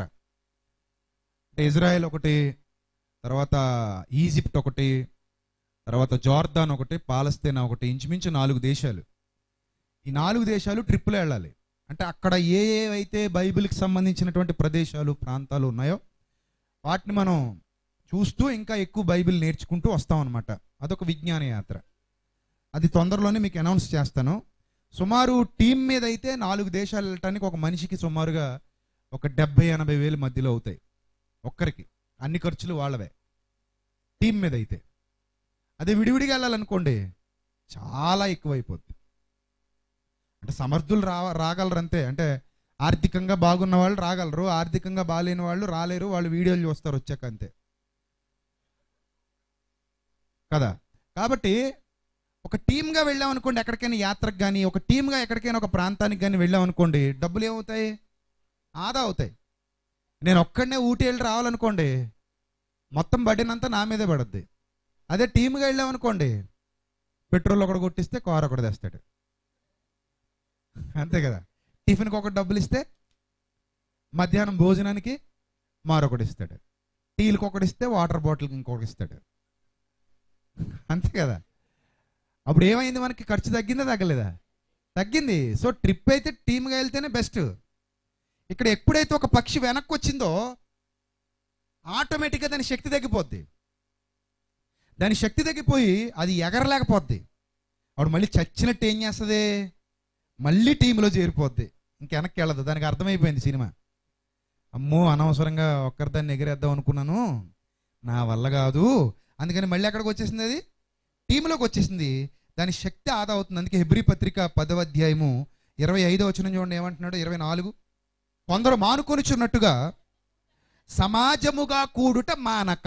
ఈరోజు చాలామంది ఏంటో తెలుసా? చర్చికి వెళ్ళాలా, సంఘంలోనే కూర్చోవాలా, మనం అసలు ఉండాలా, ఇంట్లో కూర్చుంటే బైబిల్ జరిగితే సరిపోదా, లైవ్లో వస్తుంది కదా వాక్యం చూసేస్తే సరిపోదా, అవకాశం లేనోడు అలా అనుకున్నాడంటే అర్థం ఉంది. కొంతమంది పాపం విదేశాల్లో ఎక్కడో పనులు చేయడానికి వెళ్తారు సంఘంలో నుంచే, వాళ్ళు ఈ సంఘానికి రావడం కుదరదు కాబట్టి వాళ్ళు లైవ్లో చూస్తూ ఉంటారు. ఆ ఫెసిలిటీ వాళ్ళ కోసం. మనం ఇంటి పక్కనే ఉంటాం కానీ సంఘానికి రావు, లైవ్లో చూద్దాంలే అనుకుంటాం. కానీ ఇక్కడ దేవుడు ఏమంటున్నాడంటే, మీరు సమాజముగా కూడుట మానక. సమాజంగా కూడితేనే, అందరితో పాటు కలిసి ఉంటేనే, నువ్వు చర్చికి వస్తుంటేనే నువ్వు బతుకున్నావో సచ్చావో తెలిసేది. నీకు ఏమైందో తెలియాలన్నా నువ్వు అసలు నీ పరిస్థితి ఎలా ఉంది, నువ్వు వాక్యంలో సరిగా ఉన్నావా లేవా, నీవు ఎదుగుదల ఎలా ఉంది, బాగుందా బాగాలేదా, నీ కుటుంబ పరిస్థితి ఎలా ఉంది, ఇవన్నీ ఎప్పుడు తెలుస్తాయి? టీంలో ఉన్నప్పుడు తెలుస్తాయి. టీంలోంచి బయటికి వెళ్తే నీకే హెల్ప్ ఉండదు, నువ్వు ఎలా ఉన్నావో తెలీదు. కాబట్టి నువ్వు ఏ ప్రాంతంలో అయితే సంఘానికి కట్టుబడి ఉన్నావో ఆ ప్రాంతంలో నువ్వు సమాజంగా కూడుట మానకూడదు. సమాజముగా కూడుట మానక ఒకరినొకడు హెచ్చరిస్తూ, ఒకరినొకడు ఏం చేయాలట? హెచ్చరించాలి. నాయకత్వం వహించేటువంటి కొంగ ఆ హెచ్చరికలు చేసేటువంటి కొంగ, అది ముందెళ్తుంది, బలంగా ఉంటుంది అనమాట. అది ముందెళ్తుంది, దాని వెనక ఇవన్నీ ఫాలో అవుతాయి. అర్థమైందా? సో ఒకరినొకరు ఏం చేస్తూ హెచ్చరిస్తూ, ఆ దినము సమీపించుట మీరు చూచిన కొలది మరి ఎక్కువగా అలాగూ చేయుచు ప్రేమ చూపుటకును సత్కార్యములు చేయుటకును ఒకరినొకడు పురికొల్పవలెనని ఆలోచించము. ఒకరినొకడు ఏం చేయాలట? పురికొల్పాలి. ప్రేమ చూపటానికి దేవుని పని చేద్దాం. సత్కార్యం అంటే ఏంటది? దేవుని కార్యాలు, దైవ సంబంధమైన కార్యాలు, వాక్య సంబంధమైన కార్యాలు, ఆత్మ సంబంధమైన కార్యాలు. ఆ కార్యాలు మనం చేద్దాం. ఒకరినొకరు పురికొల్పాలి. నువ్వు ఇలా చెయ్యి, నువ్వు ఇలా చెయ్యి, నువ్వు ఇలా చేస్తే బాగుంటుంది, నువ్వు ఇలా చేస్తే బాగుంటుంది, నేను ఇలా చేస్తాను, ఇలా మనం అందరం కలిసి ఈ టీమ్గా ఈ వర్క్ చేద్దాం, దేవుని నామాన్ని మహిమపరుద్దాం, దేవుని గణపరుద్దాం, దేవుని కొరకు ఇలాంటి అద్భుతమైన విషయాల్లో మనం కలిసిమెలిసి ఉందాం, చక్కగా పనిచేద్దాం అని ఒకరినొకరు ఏం చేయాలి? పురికొల్పాలి. అప్పుడే ప్రయాణం సాగుతూ ఉంటుంది. సముద్రాల మీద, ఎడారుల మీద, లోయల మీద జరుగుతున్నటువంటి ప్రయాణం అది అప్పుడే అయిపోదు. ఎక్కడో ఒక చోట స్టే చేస్తాయి, మళ్ళీ వాటికి ఆహారం కావాలి, అక్కడ ఆహారం సంపాదించుకుంటాయి. ఇవే పక్షులు మళ్ళీ కిందకి దిగుతాయి, చేపలు పడతాయి. చూసారా మీరు సముద్రం మీద చేపలు ఎలా పడతాయో? కాళ్ళతో తన్నుకు ఎత్తుకుపోతుంటాయి అంతే. వాటిని ఒక చోట పెట్టుకుని తింటాయి, ప్రయాణంలో పంచుకు తింటాయి. ఒకవేళ టీం అంతా వెళ్తున్నప్పుడు 4ంటికి చేపలు దొరికి మిగిలిన నాటికి చేపలు దొరకలేదనుకోండి, నాకు దొరికే కదా మేము తినేస్తాం, మీరు పస్తులు ఉండండి, మీ సావు మీరు సావండి అని అనవు. మరి ఏం చేస్తాయి? ఈ 4 మాకు దొరికాయి కాబట్టి అందరూ వచ్చేయండి, ఒక చోట పెట్టుకు మొత్తం తినేద్దాం. వండర్ఫుల్ అండి పక్షులకున్న జ్ఞానం. మరి మనము ఒక ముక్క మనకు తక్కువైతేనే చచ్చిపోతాం, అంతే కదా. నా పక్కదానికి ముక్కకి వేసావా, నాకు ముక్క రాలేదు, నాకు ఓన్లీ గ్రేవీ పడింది, వాళ్ళకేమో తలబడింది, నాకేమో తోకబడింది, మళ్ళీ ఇందులో సామాన్లు, వాడికేమో గుండెకాయ, వీడికేమో లివరు. ఏమండి ఇలా ఉంటారు వీళ్ళు, ముక్కల కోసం కొట్టు చేస్తుంటారు. అపోస్తుల కార్యాల్లో మనకు కనబడుద్ది. అనుదిన పరిచర్యలో విధవరాండ్రని ఏం చేశారట? చిన్న చూపు చూశారట. ఏదో మొగుళ్ళు లేనోళ్ళు కదా, పర్లేదులే ఎవడు అడుగుతాడులే అని చిన్న చూపు చూస్తే ఆ మొక్కల దగ్గర గొడవ వచ్చింది వాళ్ళకి, భోజనాల దగ్గర. ఆ తగు కాస్త ఎవరి దగ్గరికి వెళ్ళింది? అపోస్తలుల దగ్గరికి వెళ్ళింది. మాకు మొక్క తగ్గింది, మా మొక్క తగ్గింది, మేము భర్త లేని వాళ్ళం కదా అని విధవరాంటారు, చిన్న చూపు చూస్తున్నారు వీళ్ళు అని చెప్పి. కానీ పక్షులు అలా కాదు. ఆ టీం ఒక నిరంతర ప్రయాణం. అది రాత్రి అనక పగలనక చేసేటువంటి ప్రయాణం. ఒక్కో చోట స్టే చేయడానికి కుదరదు. ఎందుకంటే స్టే చేయడానికి అనువైన ప్రాంతం వాటికి దొరకపోవచ్చు. ఎందుకంటే సముద్రం మీదుగా ప్రయాణం ఉంటుంది, ఎడారి మీదుగా ప్రయాణం ఉంటుంది. ఒక చోట ఆహారం దొరుకుతుంది, దొరికిన ఆహారాన్ని పంచుకుని తినాలి. వండర్ఫుల్ యూనిటీ, ఆ సహోదర ప్రేమ, ఒకరి పట్ల ఒకరికి అనురాగం, ఒకరి పట్ల ఒకరికి ఆప్యాయత. ఎందుకంటే ప్రయాణంలో ఉన్నారు వాళ్ళు, ప్రయాణంలో ఉన్నారు. మీరు కూడా అలాగే ఉండాలని చెప్తుంది వాక్యం. అప్పుడు మీరు ఎన్ని గొప్ప కార్యాలు చేయొచ్చు. ఒకరికొకరు వెనకబడ్డారనుకోండి, ఒకరికొకరు సహాయం చేసుకుంటూ వెళ్ళొచ్చు. ఇక నాయకత్వం వహించే కొంగ ఉంది కదా, ముందు చూడండి, మరో ఇమేజ్లో ఉంటుంది. నాయకత్వం వహించే కొంగ ఫస్ట్ పెద్దది ఉంటుంది చూడండి. ఈ నాయకత్వం వహించే కొంగ, ఆ నాయకత్వం వహించే ఉన్నాయి కదా, ముందు వెళ్తున్నాయి చూడండి. అదిగో చూడండి, ముందు వెళ్తుంది ఒకటి. వీటి మీద రెక్కలు పెద్దగా కనబడుతున్నాయా? ఈ వెనకెళ్ళే వాటి మీద రెక్కలు కొంచెం పెద్దగా కనబడుతున్నాయి చూడండి. ముందెళ్ళేదానికి శక్తివంతమైంది అనమాట అది. సో నాయకత్వం వహిస్తుంది, ముందెళ్తుంది. దానికి కొంచెం ఒత్తిడి ఉంటుంది. సో ఏ టీంలో అయినా సరే నాయకుడు కొంచెం ఒత్తిడి ఎక్కువే ఉంటుంది. మేనేజర్ ఉన్నాడండి కంపెనీలో, ఎవరి మీద ఎక్కువ బర్డెన్ ఉంటుంది? స్టీఫెన్ బాబుని పక్క పిలిచి అడగని చెప్తాడు. ఎందుకంటే మేనేజర్ కాబట్టి, కంపెనీ మేనేజర్ కదా. బర్డెన్ ఉంటుందా ఉండదా? తల్ల పోటు వచ్చేస్తుంది. వీళ్ళందరూ అంతే, ఈ ఆఫీసులో పనిచేసేవాళ్ళు, ఈ మేనేజర్లు, ఈ వర్క్ చేసేవాళ్ళు, ఎవడైతే టీం లీడర్ ఉన్నాడో వాడి మీద ఎంత ఉంటుంది బర్డెన్? చాలా ఎక్కువ ఉంటుంది. పని చేసేవాడి మీద అంత బర్డెన్ ఉంటుందా? ఉండదు. మేస్త్రికి బర్డెన్ ఎక్కువ, కూలోడికి బర్డెన్ తక్కువ. మేస్త్రి అన్ని పురమాయించుకోవాలి, డబ్బులు తేవాలి, వీళ్ళకి పంచాలి. ఆడేమైనా తిడితే తిట్లు తినాలి. ఎవడు? వర్క్ ఇచ్చినోడు కూలోని తిడతాడా, మేస్త్రిని తిడతాడా? కూలోడు తప్పు చేసినా మేస్త్రినే తిడతాడు. దరిద్రం అది. కూలోడు ఏమైనా సరిగా కట్టలేదు అనుకోండి, నీకు ఎంత డబ్బులు ఇస్తున్నాం మేము, మనిషి కదా నువ్వు, నిన్ను నమ్మి అనవసరంగా నీకు ఇచ్చాం ఈ కాంట్రాక్ట్, నీకు ఇచ్చాం ఈ ప్రాజెక్టు, అది చూసావు ఏం చేశాడు అని ఎవరిని తిడేస్తారు? వచ్చి మేస్త్రిని. సంఘంలో ఎవడైనా పడిపోయినా ఎవరిని అంటారు? మెయిన్ నాయకుడిని అంటారు. మా ఇద్దరి బోధ బాగానే చేస్తున్నావులే, నీ సంఘంలో పిల్లలు అన్నట్టు కదా, చాలా బాగుందిలే అంటారు. సో నాయకుడి మీద బర్డెన్ ఎక్కువ ఉంటుంది. సో నాయకుడు చాలా కష్టపడి పనిచేయాలి, నాయకుడు చాలా జాగ్రత్తగా పనిచేస్తాడు. ఆ మార్గంలో ఎప్పుడైనా నాయకుడికి అలసట వచ్చింది అనుకోండి, మెల్లిగా సెకండ్ ప్లేస్కి వస్తాడు. ఇది పక్షుల శాస్త్రం, ఇది పక్షి శాస్త్రం. అది అందులో ఆ పక్షి ఏం చేస్తుందంటే సెకండ్ ప్లేస్కి వస్తుంది. తనకంటే కొంచెం సమర్థవంతంగా ఉన్నదాన్ని వెనక పెట్టుకుని నడిపిస్తుంది. బలహీనంగా ఉన్నవి చివరి దశలో ఉంటాయి. ఈ గుంపు వి షేప్లో ప్రయాణం చేసేటప్పుడు ఎలా వెళ్తాయంటే, బలహీనంగా ఉన్నవి బాగా వెనక్కుంటాయి, కొంచెం బలంగా ఉన్నది నాయకుడు వెనక్కుంటుంది. ఇలా 1 by 1 షేప్గా వెళ్తారు తప్ప ఈ బలహీనంగా ఉన్నది చూడండి, ఆడేమో సెకండ్ ప్లేస్లో ఉన్నాడు, నువ్వు ఎగరి సావలేవు అక్కడ. ఆడేమో సెకండ్ ప్లేస్లో పెట్టారు, నన్నేమో ఇక్కడ పెట్టారు అని అనకూడదు. ఎందుకంటే నువ్వు ఏది చేయగలవో అది చేస్తేనే బెస్ట్. అర్థమైందా? వాడేమో అదంట, నేనేమి ఇదంట, వాడికేమో ఘనత అంట, నాకేమో ఘనత లేదంట, ఆయనేమో చూడండి వాడు సులువైన పని చేస్తున్నాడు, నేనేమో కట్టమైన పని చేసేస్తున్నాను అని ఆ రెండో ప్లేస్లో ఉన్నాడు అనకూడదు మళ్ళీ వెనకనోడిని చూసి. సో సమర్థతను బట్టి పని పంచుకుంటాయి అవి. ఎవరు ఏ పని చేయగలరో ఆ పనిలో సమర్థవంతంగా వెళ్తున్నాయి చూడండి. ఎందుకంటే 1000 కిలోమీటర్ల దూరం ప్రయాణం, అది ఈ రోజుతో అయిపోయేది కాదు. ఒక్కసారి అక్కడ మొదలయ్యంటే కొన్ని నెలల టైం పడుతుంది అవి రావడానికి. అందుకే బలమైన వాటి నుండి బలహీనమైన వాటికి చక్కగా వి షేప్ ఫామ్ చేసుకుంటాయి ఎగిరేటప్పుడే. అప్పుడు ముందున్న నాయకుడు కొంచెం బలహీనపడతాడు, కొన్ని కిలోమీటర్లు వెళ్ళిన తర్వాత అప్పుడు మెల్లిగా సెకండ్ స్టేజ్కి వస్తాడు. ఈ వెనకున్నోడు ముందుకు వచ్చి నడిపిస్తూ ఉంటాడు. అర్థమైందా? ఏదో ముఖ్య ప్రసంగికుడిలాగా అంతే కదా. మరి ఇప్పుడు ముఖ్య ప్రసంగికుడు వెనక్కి దగ్గాడు అనుకోండి, మరి నడిపించాల్సింది ఎవరు? ప్రసంగికుడే కదా. నేను బెంగళూరుకి వచ్చానండి, ముఖ్య ప్రసంగికుడిగా వచ్చాను, నాకు ఏ జ్వరం వచ్చేసి రాత్రి పడుకున్నాను అనుకోండి నిజం కాదులే, బెంగ పెట్టుకోకండి. నాకు జ్వరం వచ్చినా లాక్కొచ్చేస్తారు మీరు. పర్లేదులే అన్న సెలైన్ పెట్టుకుని వాకింగ్ చెప్పాను అంటారు. సరే ఏ జ్వరం వచ్చి పడుకున్నాను అనుకోండి, ఆవిడ మీకు దిక్కెవరు? స్టీఫెన్ బాబు అన్నయ్యే కదా. సో చచ్చినట్టు మీకు వాక్యం ఎవరు చెప్పాలి?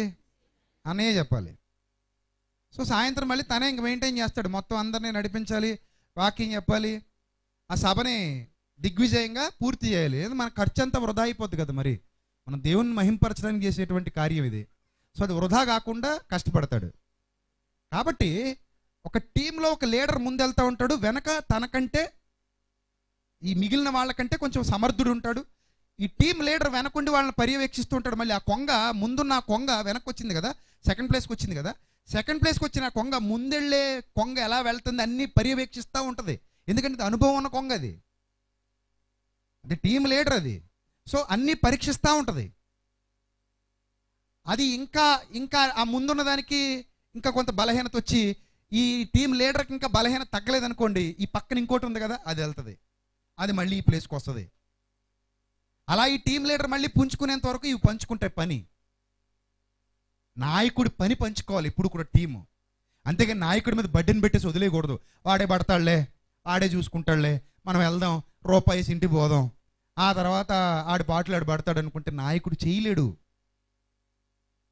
టీం ఎప్పుడు కూడా అరే మా నాయకుడు పడతాడులే అని అనుకుందా, అసలు ఆ టీం సక్సెస్ అవ్వదు. నాయకుడు చెప్పకుండా పని చేయగలిగే సామర్థ్యం ఎవరికి ఉండాలి? టీం మెంబర్స్కి ఉండాలి. నాయకుడు ఇంకా మనకి గైడెన్స్ ఇవ్వకముందే, నాయకుడు ఇంకా మనకి చెప్పకముందే ఊహించి పని చేయగలిగే సామర్థ్యం ఎవరికి ఉండాలి? టీం మెంబర్స్కి ఉండాలి. ఆ టీం ఉన్నతంగా ఉంటుంది, భవిష్యత్తులో చాలా సక్సెస్ అయిపోద్ది టీము. అలా ఎదిగినవే ఈ రోజున పెద్ద పెద్ద కార్పొరేట్ కంపెనీలు, పెద్ద పెద్ద కార్పొరేట్ కంపెనీలు. కాబట్టి నాయకుడి మీద ఎక్కువ భారం పడిపోయింది అనుకోండి, పని సజావుగా సాగదు. నాయకుడే అన్ని బాధలు భరిస్తున్నాడు అనుకోండి, నాయకుడే అన్ని బర్డెన్స్ భరిస్తున్నాడు అనుకోండి, పని సజావుగా సాగదు. అన్ని పక్షులు నాయకుడికి ఏం చేయాలి?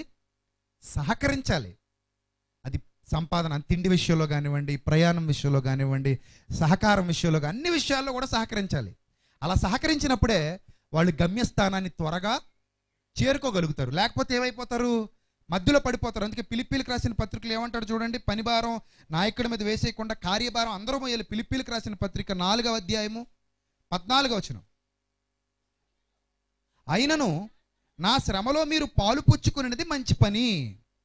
ఫిలిప్పీయులారా, సువార్తను నేను బోధింపనారంభించి మాసిదోనియాలో నుండి వచ్చినప్పుడు ఇచ్చు విషయములోను పుచ్చుకున్న విషయములోను మీరు తప్ప మరి ఏ సంఘపు వారు నాతో పాలివారు కాలేదని మీకే తెలియను. ఎలాగనగా తెస్సలోనికలో ఉన్నప్పుడు కూడా మీరు మాటి మాటికి నా అవసరం తీర్చుటకు సహాయం చేసిరి. నేను ఈవిని అపేక్షించి ఎలా చెప్పట్లేదు, ఏదో మీరు ఇంకా నాకు ఎక్కువ ఇస్తారని చెప్పట్లేదు, కానీ మీ లెక్కకు విస్తార ఫలము రావాలని నేను అపేక్షించి చెప్పుచున్నాను అంటాడు. నాకు సమస్తము సమృద్ధిగా కలిగి ఉన్నది. మీరు పంపిన వస్తువులు ఎప్పప్రృదితి వలన పుచ్చుకొని ఏమీ తక్కువ లేక ఉన్నాను. అవి మనోహరమైన సువాసనయు దేవునికి ప్రీతికరమును ఇష్టమునైన యాగమునై ఉన్నవి. అంటే నాయకుడికి ఫుల్ సపోర్ట్గా నిలబడింది ఫిలిప్పి సంఘం. ఫిలిప్పి పట్టణంలో ఉన్న సంఘం నాయకుడికి ఫుల్గా సపోర్ట్ చేస్తుంది. నాయకుడు యథార్థంగా కష్టపడుతున్నాడు, టీం బాగా డెవలప్ అవుతుంది, సంఘం ఇంకా వృద్ధి పొందుతుంది. అనేక మంది సంఘంలోనికి వస్తూ ఉంటారు ఎప్పుడైతే టీం వర్క్ జరుగుతుందో. టీం వర్క్ జరగాలి. నేను అదే చెప్తూ ఉంటా, ఐఫర్ గార్డ్ అనేది ఒక సంస్థ కాదు, ఐఫర్ గార్డ్ అనేది ఒక కుటుంబం. సో ఈ కుటుంబంలో మీరందరూ సభ్యులే. ఇక్కడ నాయకుడు ఎవడు, లేకపోతే హీరో ఎవడు లేడు. మనందరికీ సమానమైన ప్రాతిపదికన, సమానమైన ప్రాతినిధ్యంతో, నేను గొప్పోడిని అన్న భావాలు లేకుండా ప్రభు మనకిచ్చిన పనిని పంచుకుంటూ ఈ టీంని, అనగా ఈ క్రీస్తు సంఘాన్ని, దేవుని సంఘాన్ని ఇంకా అభివృద్ధి పదంలో నడిపించగలగాలి. ఇంకా అభివృద్ధి పదంలో ఇంకా అనేక మంది ఆత్మలను మనం సంపాదించాలి. సో ఇది మనందరి గోల్, ఇది మనందరి లక్ష్యం. మనతో పాటు ప్రయాణం చేసే వాళ్ళు ఇంకా చాలామంది కావాలి. అందుకే ఇది మన కుటుంబం, ఇది మన కుటుంబం. సో నాయకుడు ఒక్కడే చేయాలి, వాడు ఒక్కడే పడతాడు, వాడు ఒక్కడే పాటలు పడతాడంటే అవ్వో. ఇప్పుడు మీటింగ్ జరుగుతుంది మంది, నాయకుడు ఒక్కడే పడ్డాడు అనుకోండి, జరుగుతుందా? జరగదండి. టీం అంతా కష్టపడాలి, పిల్లలందరూ కష్టపడాలి. నేను బెంగళూరుకు వచ్చిన నాటి నుంచి ఇది నాకు ఇక్కడికి వచ్చినప్పుడల్లా నా ఫ్యామిలీతో ఉన్నట్టు అనిపిస్తుంది. ఎందుకంటే ఇక్కడ ఎవరు కూడా నన్ను ఒక బయట వ్యక్తులే కానీ, లేకపోతే వీళ్ళు ముఖ్యంగా నా తమ్ముళ్ళు కానీ, అన్నయ్యలు కానీ, చెల్లెమ్మలు కానీ, వాళ్ళు ఎందుకో నాకు బయట వాళ్ళు అనిపించదు, నా ఫ్యామిలీ మెంబర్స్ అలాగే అనిపిస్తుంది. ఎందుకు నాకు అలా అనిపిస్తుంది అంటే వాళ్ళతో మన మనసు కలిసిపోతే అలాగే ఉంటుంది. మనసు కలిసిపోయినప్పుడు టీం అంతా ఒకే విధంగా ఉంటారు. పనిచేసే విధానంలో కానివ్వండి, ప్రేమించే విధానంలో కానివ్వండి. సో అందరూ ఒకేలా ఉంటారు. ఇంకో విషయం చెప్పనా, వీళ్ళు ఈ తమ్ముళ్ళు కూడా ఒక సొంత అన్నయ్యలాగే నన్ను భావిస్తారు. వీళ్ళు సొంత మా ఇంట్లో మనిషి అన్నట్టు భావిస్తారు. నేను కూడా వీళ్ళని అలాగే భావిస్తా. వీళ్ళు కూడా నా సొంత మనుషులే అన్నట్టు. సో అందువల్ల చక్కగా మనం చాలా రోజులుగా ఈ టీం వర్క్ కొనసాగించుకుంటూ వస్తున్నాం. అలాగే ఎక్కడ ఏ ప్రాంతంలో మన టీం ఉన్నా సరే వాళ్ళందరూ అలాగే ఉన్నారు, అలాగే ఉండాలి. అలా ఉండడం వల్ల ఏమవుతుందంటే ఒకరికొకరు సహకరించుకుంటూ ఒకరి పట్ల ఒకరు ప్రేమ చూపించుకుంటూ ఒక కుటుంబంగా మనం పోయినప్పుడు హ్యాపీగా ఉంటుంది. మీ కుటుంబం ఉంది, అమ్మ నాన్న ఓ 4 పిల్లలు ఉన్నారు అనుకుందాం. అమ్మ నాన్న ఓ 4 పిల్లలు అనుకుందాం, లేదా 2 3 అనుకుందాం. అందరూ ఒక మాట మీద ఉంటే కుటుంబం ఎలా ఉంటుంది? బాగుంటుంది. ఒకరు వంటగదిలో, ఒకరు టెర్రస్ మీద, ఒకరు మెట్ల మీద, ఒకరు బాత్రూంలో పడుకున్నారు అనుకోండి, కుటుంబం ఎలా ఉంటుంది చెప్పండి? మీరే చెప్పండి. మీ ఫ్యామిలీస్ ఉన్నాయి కదా, ఎలా ఉంటుంది కుటుంబం? బాగుంటుందా? ఎవడంటే ఆడు చేసుకున్నాడంటే ఖర్చు ఎక్కువ. అందరూ కలిసి ఒకసారి వంట చేసుకుంటే ఖర్చు తగ్గుద్ది. అర్థమైందా మీకు? నాది నాదే, నీది నీదే, ఎవడదాడు తినండి అనుకున్నారు అనుకోండి ఇంట్లో కాసేపు. ఇది వరకు ఉమ్మడి కుటుంబాలు ఉండేవి. ఒకే కుటుంబం, 10 మంది కోడళ్ళు, 10 మంది కొడుకులు, అత్తగారు మామగారు, మామగారేమో రాజు, అత్తగారేమో హోమ్ మినిస్టరు. ఈ 10 మంది కోడళ్ళు లైన్లో నిలబడి అత్తయ్య గారు పని చెప్పండి అంటే, నువ్వు వంట చేయి, నువ్వు బట్టలు ఉతుకు, నువ్వు అంట్లు తోము, నువ్వు బూజులు దులుపు, నువ్వు బయట తుడు, కళ్ళాపై నువ్వు ముగ్గులు పెట్టు. ఇలా ఉండేది అనమాట. సో భర్తలు వాళ్ళ నాన్నగారి దగ్గరికి వెళ్ళి నిలబడేవారు. డాడీ ఏం చేయమంటావు? నువ్వు పొలానికి పో, నువ్వు ఎద్దులు తోలిపో, నువ్వేమో గడ్డి కొయ్యి, నువ్వేమో పశువులకు మేత సిద్ధం చేయి, నువ్వేమో ధాన్యం గొడవ చూడు, నువ్వేమో కూలోళ్ళు గొడవ చూడు. చూసావా? ఇలా అన్ని పనులు పురమాయింపులు. అద్భుతంగా ఉండేవండి ఉమ్మడి కుటుంబాలు, బాగుండేవి. ఇప్పుడు ఈ ముక్క నాది, ఈ ముక్క ఏమో అన్నయ్యది. ఈ ఇంట్లో దీపం పెట్టడానికి నువ్వెలాగ వచ్చావో ఆ దీపం ఆరిపోయడానికి నేను అలాగ వచ్చా. నీకెంత హక్కు ఉందో నాకు అంతే హక్కు ఉంది. నువ్వు పెద్ద కోళ్ళం అయితే నేను చిన్న కోణల్ని. ఈ దరిద్రపు సీరియల్స్ ఒకటి వచ్చి మొత్తం ఆ ఉమ్మడి కుటుంబాల్లో ఉన్న ఆనందం సంతోషం అంతా సచ్చింది. ఇప్పుడు అమ్మాయిని ఇవ్వడానికి, పూర్వం అమ్మాయిని ఇవ్వాలంటే 10 మంది పిల్లలు ఉంటే మా అమ్మాయిని ఇస్తాం అని ఎగబడిపోయేవారట. కాబట్టి మా అమ్మాయిని చేసుకోండి. డబ్బులుంటే కాదు, మనుషులుంటే పెద్ద కుటుంబం. ఇప్పుడు డబ్బు ఉంటే పెద్ద కుటుంబం. ఇది వరకు పిల్లనివ్వాలంటే 10 మంది ఉండాలి. ఇప్పుడు పిల్లనివ్వాలంటే అత్తగారు మామగారు కూడా చచ్చిపోయి ఉండాలి. అర్థమైందా? అలాంటి సంబంధాలు ఏమైనా ఉంటే చూడండి, కొంచెం రేట్ ఎక్కువైనా పర్లేదు అంటున్నారు. కట్నం గట్టిగిస్తామండి, ఆడపడుచులు అసలే ఉండకూడదు, వాళ్ళు ఉన్నా చచ్చిపోయి ఉండాలి. ఇలాంటివి ఏమైనా ఉంటే చూడండి. ఒకనాటి పరిస్థితికి ఈనాటి పరిస్థితికి అంత తేడా ఉంది. కానీ టీమే. ఏమంటే ఏకాకి బ్రతుకు ఎంతకాలం బ్రతుకుతూ ఉండే దరిద్రం. అందరూ కలిసి ఉంటే ఉండే ఆనందం వేరు, ఏకాకిలా బతికే బ్రతుకు వేరు. ఏకాకి జ్వరం వచ్చితే పట్టించుకునే వాళ్ళు ఉండరు, అది అంటే నీళ్ళు ఇచ్చేవాళ్ళు ఉండరు. చాలా భయంకరమైన పరిస్థితి అది ఏకాకి జీవితం. సో అంతా కుటుంబంతో కలిసి జీవించే జీవితంలో ఉన్న ఆనందం ఏకాకి జీవితంలో ఉండదు. సో దేవుని పని నేను ఒక్కడనే చేసుకుపోతా అన్నాడానికి ఎవడైనా ఎగరలేడు. ఏం చేస్తాను ఒక్కడు, నీ వల్ల ఏమవుతుంది? నీ మొహం ఒక్కడు చేయలేవు. నేను ఒక్కడిని చాలు, నేను చేసేయగలను ఎవడైనా అంటే వాడు శుద్ధ అబద్ధికుడు, వాక్య విరోధి, వాక్య వ్యతిరేకి. ఒక్కడు ఏం చేయలేవు, దేవుడు దాన్ని అంగీకరించడు. సంఘం అంటే సంఘమే, టీం అంటే టీమే. సో అందరూ కలిసిమెలిసి ఉంటే ఆ కలిసిమెలిసి చేసే పని చాలా వృద్ధి పొందుతుంది. అలాగే ఎంకరేజ్మెంట్ కావాలి. ఈ పక్షుల్లో మరొక విధానం ఏంటంటే, ముందున్న పక్షి, మధ్యలో ఉన్న 2 పక్షులు, ముందు ఒక నాయకుడు వెళ్తుంటాడు కదా, వెనక కొన్ని పక్షులు ఈ వి షేప్లో వెళ్తున్నాయి కదా, ఇవి మౌనంగా వెళ్ళవు. పక్షులు వెళ్ళేటప్పుడు మీరు చూడండి, ఎప్పుడైనా బయటకు వచ్చి చూడండి, శబ్దం వినబడద్దు మనకి. పక్షులు వెళ్ళేటప్పుడు ఏం వినబడద్ది? శబ్దం, క్వాక్ క్వాక్ అని అరుస్తూ వెళ్ళిపోతుంటాయి, ఒక రకమైన శబ్దం చేసుకుంటూ వెళ్తాయి. ఎంకరేజ్మెంట్, ముందున్న వాటిని ఎంకరేజ్ చేస్తూ బలాన్ని ఇచ్చుకుంటూ. పూర్వం పనులు చేసేవారు. నా చిన్నతనంలో కూడా నేను చేలోకి వెళ్ళేవాడిని, మా నాన్నగారు కూడా. అప్పుడు ఊడు పూడ్చేవారు ఆడవాళ్ళు, పాటలు పాడుకుంటూ ఊడ్చేవారు. జానపద గీతాల టైప్ అనమాట, వెరైటీగా ఉండేవి. సో ఆ వెరైటీ పాటలు పాడుకుంటూ ఊడ్చుకుంటూ, అసలు పని భారం తెలియదు వాళ్ళకి. ఎందుకంటే పాడుకుంటూ పని చేస్తున్నారు. అలా ఒక పాట కూడా ఉంటుంది, ఆడుతూ పాడుతూ పని చేస్తుంటే అనేదో ఉంటుంది చూసారా. సో అలా ఆడుతూ పాడుతూ ఏం చేసేవారట వాళ్ళు, పనులు చేసేవారనమాట టీమ్. అందుకే ఈ మధ్యకాలంలో ఆఫీసుల్లో చిన్న మ్యూజిక్ పెట్టడం, వాళ్ళకు కూడా సరదాగా గేమ్స్. ఈ గేమ్స్లో కూడా ఎవరికైనా ఇద్దరికి పడట్లేదు అనుకోండి, వాళ్ళిద్దరిని కలిపి టీంలో పడేస్తారు. టెక్నిక్, తాళ్ళు లాగేది ఉందనుకోండి, నీకు పడదనుకోండి, మీ ఇద్దరిని తాడు పట్టుకోమంటారు. ఆ టీంలో మీరు ఉండండి, ఈ టీంలో. అప్పుడు వాళ్ళిద్దరు ఏం చేస్తారు, కలిసి లాగుతారు కాబట్టి కలిసిపోతారు. సో ఇలా టెక్నిక్స్ ఉంటాయి. ఆఫీసులో కూడా ఇలాంటి ప్రోగ్రామ్స్ అరేంజ్ చేస్తూ ఉంటారు. ఎందుకు ఇలాంటివి అరేంజ్ చేస్తారంటే టీం కరెక్ట్గా పనిచేస్తుందని. వీకెండ్స్లో వాళ్ళకి అప్పుడప్పుడు చిన్న చిన్న పార్టీలు ఇవ్వడం, ఆ గోవాలు గేవాలు తీసుకెళ్ళడం, వాళ్ళకి నచ్చినవి ఇచ్చేయడం, ఈ సాఫ్ట్వేర్ కల్చర్లో మనకు కనబడుతూ ఉంటాయి. ఎందుకంటే ఎంకరేజ్మెంట్.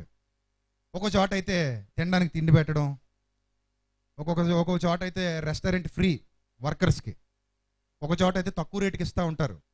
ఇవన్నీ ఎందుకంటే ఎంకరేజ్మెంట్. అలా ఎంకరేజ్ చేయడం వల్ల పని బాగుంటుంది, ఎక్కువ పని చేస్తారు, ఉత్సాహంగా పని చేస్తారు. ఏమి ఇవ్వలేదు అనుకోండి, నీరసంగా పని చేస్తారు. సో ఎప్పుడైతే ఎంకరేజ్మెంట్ ఉందో ఉత్సాహంగా పనిచేస్తారు. సో నాయకుడికి కూడా వెనకున్న వాళ్ళు ఎంకరేజ్మెంట్ కావాలి. అందుకే ఒకరినొకడు మీకంటే మిక్కుటముగా హెచ్చించుకునుడి, ఒకరినొకరు ఘనపరుచుకునుడి అంటున్నారు. అలాగే మీ పైన నాయకులుగా ఉండి మిమ్మల్ని 5వ అధ్యాయం 17వ వచనం, తిమోతికి రాసిన మొదటి పత్రిక 5వ అధ్యాయం 17వ వచనం, బాగుగా పాలన చేయ పెద్దలు విశేషముగా వాక్యమందు ఉపదేశమందు ప్రయాసపడు వారిని రెట్టింపు సన్మానానికి పాత్రులుగా ఎంచాలి. అంతేగాని వాళ్ళు ఏదో ఎవడి కోసం చేస్తాళ్లే అన్నట్టు చూడకూడదు. ఎవడి కోసం వస్తాళ్లే, ఎవడి కోసం చేస్తాళ్లే అన్నట్టు చీప్గా చూడకూడదు. ఎవరైతే బాగా కష్టపడుతున్నారో వాళ్ళు ఏం చేయాలి, ఎంకరేజ్ చేయాలి. అంతేగాని అసూయ పడకూడదు. ఒక నీకంటే బాగా పాటలు పాడుతున్నాడు అనుకో, ఇంకా ఎంకరేజ్ చేయి. ఒక నీకంటే బాగా వర్క్ చేస్తున్నాడు అనుకో, ఇంకా ఎంకరేజ్ చేయి. ఒక నీకంటే బాగా ఖర్చు పెడుతున్నాడు అనుకో, ఇంకా ఎంకరేజ్ చేయి. ఒక నీకంటే బాగా శ్రమ పడుతున్నాడు అనుకో, బాగా ఎంకరేజ్ చేయి. ఒకరినొకరు ఘనముగా ఎంచుకొనుడి. ఘనత విషయంలో ఒకరినొకరు హెచ్చించుకోండి, ఒకరినొకరు ఘనముగా ఎంచుకోండి అంటాడు. సో టీమ్ లీడర్ని ఎంకరేజ్ చేయాలి, టీములో ఉన్న వాళ్ళని ఎంకరేజ్ చేయాలంటాడు. నూర్చెడు ఎద్దు మూతికి చెక్కము వేయవద్దని లేఖనము చెప్పుచున్నది. చూసారా? సో మీ అందరిలో ఏముండాలి, ఎంకరేజ్మెంట్. పక్షులకు కూడా ఎంకరేజ్మెంట్ ఉంటుంది. అందుకే ఎవరైనా మంచిగా ప్రసంగం చేస్తే చాలా బాగుందని చెప్పడం, మంచిగా పాట పాడితే చాలా బాగా పాడేవని చెప్పడం, దానివల్ల వాళ్ళు ఇంకా బాగా వర్క్ చేస్తారు,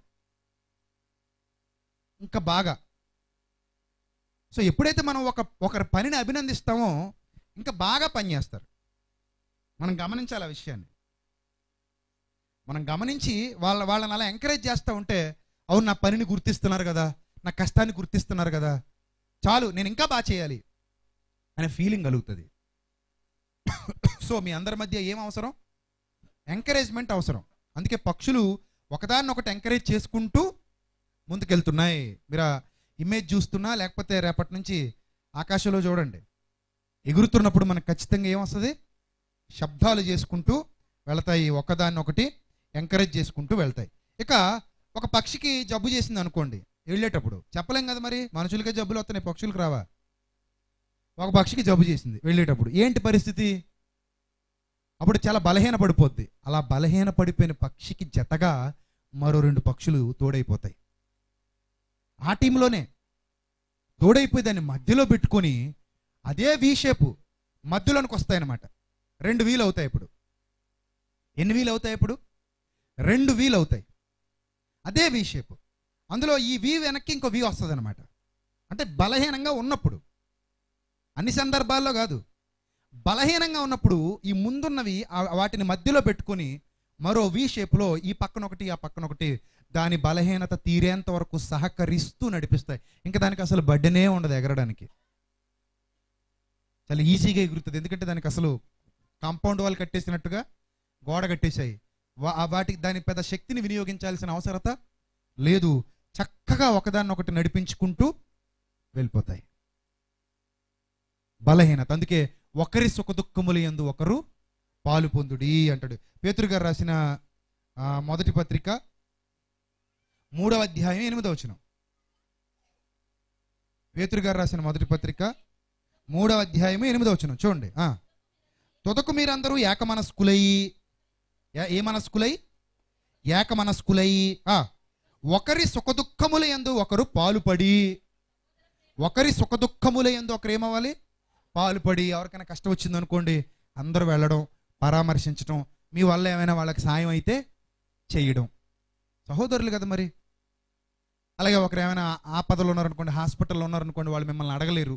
సో మీరు అందరూ వెళ్ళి ఎంతో కొంత అక్కడ పెట్టి రావడం. మనకున్న దౌర్భాగ్యం ఏంటంటే పెళ్ళైనా బర్త్డేలైనా కానుకలు ఇస్తాం, చదివింపులు కట్నాలు అంటారు కదా. కానీ మీకు పెళ్లి టైంలో, పుట్టినరోజు టైంలో అవసరం లేదు అది. ఆ మొయ్యి అయినా కుయ్యి అయినా ఎప్పుడు ఇవ్వాలి మీరు? ఆపదలో ఉన్నప్పుడు ఇవ్వండి, ఉపయోగపడుద్ది. హాస్పిటల్లో ఉన్నప్పుడు ఇవ్వండి, ఇబ్బందుల్లో ఉన్నప్పుడు ఇవ్వండి.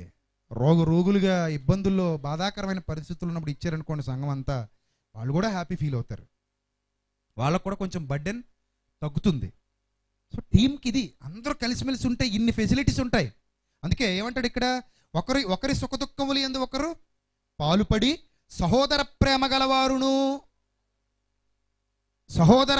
గలవారును. వినెళ్ళిపోయే వాళ్ళకి పనికిరవసరం ఇవి, తినే వాళ్ళకే పనికొస్తాయి ఇవి. సహోదర ప్రేమ గలవారును, కరుణాచిత్తులను, వినయ మనస్కులునై ఉండుడి, ఆశీర్వాదమునకు వారసులగుటకు మీరు పిలువబడితిరి గనుక కీడుకు ప్రతి కీడెవ్వనికి, దోషణకు ప్రతి దోషణ ఎవ్వడికి చెయ్యక దీవించండి. అప్పుడే టీం ఇంకా బలంగా ఉంటుంది. టీం ఎలా ఉంటుంది? బలంగా ఉంటుంది. Team work. ఈరోజు ఈ టీం వర్క్ లేకనే సంఘం ఏమైపోతుంది ప్రియులరా? బలహీనమైపోతుంది. మీలో మీకే ఐక్యత లేకుండా ఏదో ఒకటి చేస్తాడులే అన్నట్టు ఇంకొకటి పట్టించుకోడు, ఒకటి చేస్తాడులే ఇంకొకటి పట్టించుకోడు అన్నట్టు.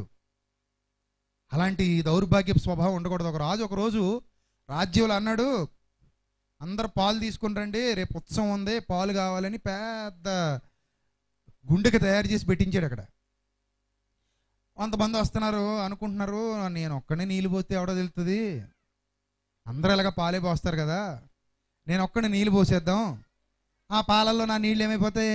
కలిసిపోతాయి, రాజుగారు చూస్తారా ఎడుతాడా అనుకుని వీళ్ళు ఏం చేశారంటే కొంగు మూసేసుకుని వచ్చి జాగ్రత్తగా నీళ్లు పోసేసి పోయేవారు. రాజు ఏమనుకున్నాడంటే కొండ పాలతో నిండిపోతే, పెద్ద కొండ పాలు వచ్చేస్తే ఫుల్గా అనుకున్నాడు. కానీ అందరూ ఇలాంటి దౌర్భాగ్యాలని తెలియదు కదా. ఎవడు పడితే ఆడొచ్చి ఏం చేశాడు? ఒక్కొక్క గుండుతో నీళ్లు పోసిపోయాడు, ఎవరు చూడట్లేదు కదా అని. ఎందుకంటే ఆ పాలల్లో మన పాలు కలిసిపోతాయి, మన నీళ్ళు కలిసిపోతాయి కదా అని. తీరా చూసి రాజుగారు వచ్చి పైకి ఎక్కి చూసేసరికి కొండ నిండా నీళ్ళు తప్ప పాలు లేవు. అప్పుడు అనుకున్నాడు, నా రాజ్యంలో ఎంత దరిద్ర కొట్టోళ్ళు అనుకోలేదు, చాలా పనికిమాలిన ఇల్లు, అసలు ఇలాంటి వాళ్ళు ఉంటే ఇంకా రాజ్యం ఏం బాగుపడుద్ది. అందుకని ఆవిడ అనుకున్నాడు అనమాట, మీకు ఇక మీదట పన్నులు బాగా విధింపబడును అన్నాడు అనమాట. మీ పరీక్ష కోసమే ఇది పెట్టాను నేను, ఉత్సవం లేదు గిత్సం లేదు, ఇక మీదట పనులు గట్టిగా కట్టండి, మీకు ఇలాగైతే కానీ మీకు బుద్ధి రాదు, మీకు అసలు టీం బిల్డింగ్ తెలీదు, టీమ్గా డెవలప్ అవడం తెలీదు, మన మీదకి ఎవడైనా దండెత్తి వచ్చినా కూడా మీరు అలాగే ఊరుకుంటారు, అప్పుడు వేరే రాజ్యం వాడు వచ్చి మనల్ని అందరినీ చెరపట్టుకు పోతాడు, సో సాతానికి మీరు చక్కగా అప్పగింపబడిపోతారు.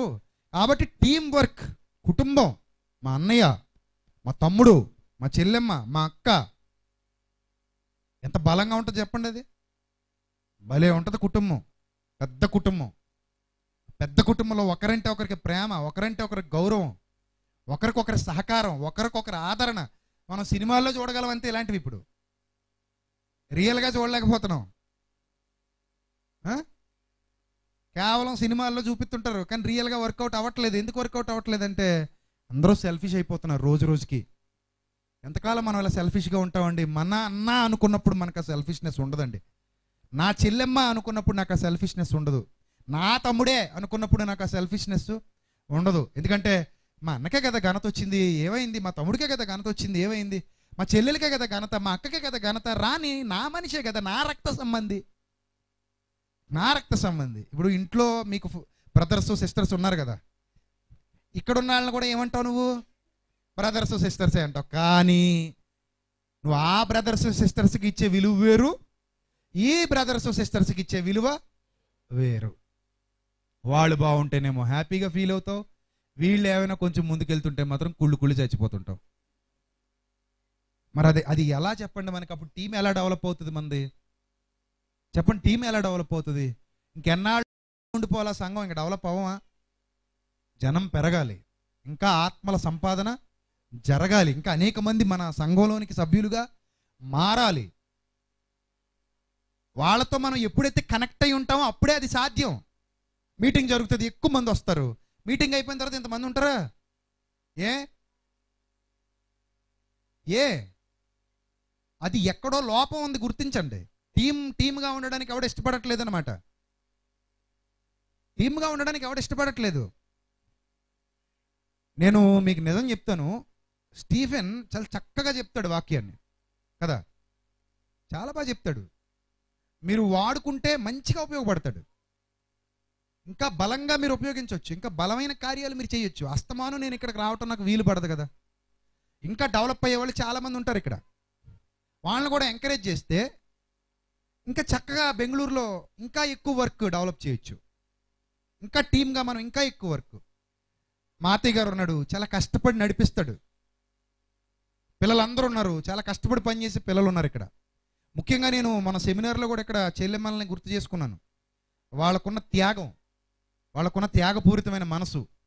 ఒకప్పుడు కొంతమంది చెల్లెళ్ళు అయితే బట్టలు కొనుక్కోవడం మానేసి పుట్టినరోజు వస్తే వాళ్ళ ఇంట్లో వాళ్ళు డబ్బులు ఇస్తే పాపం ఆ పిల్లలు, చిన్నపిల్లలు బట్టలు కొనుక్కోవడం మానేసి దేవుని సేవకి ఇచ్చారు. వాళ్ళు అంటే సభ జరిగించండి, వాక్యం ప్రకటించండి అని ఇచ్చారు.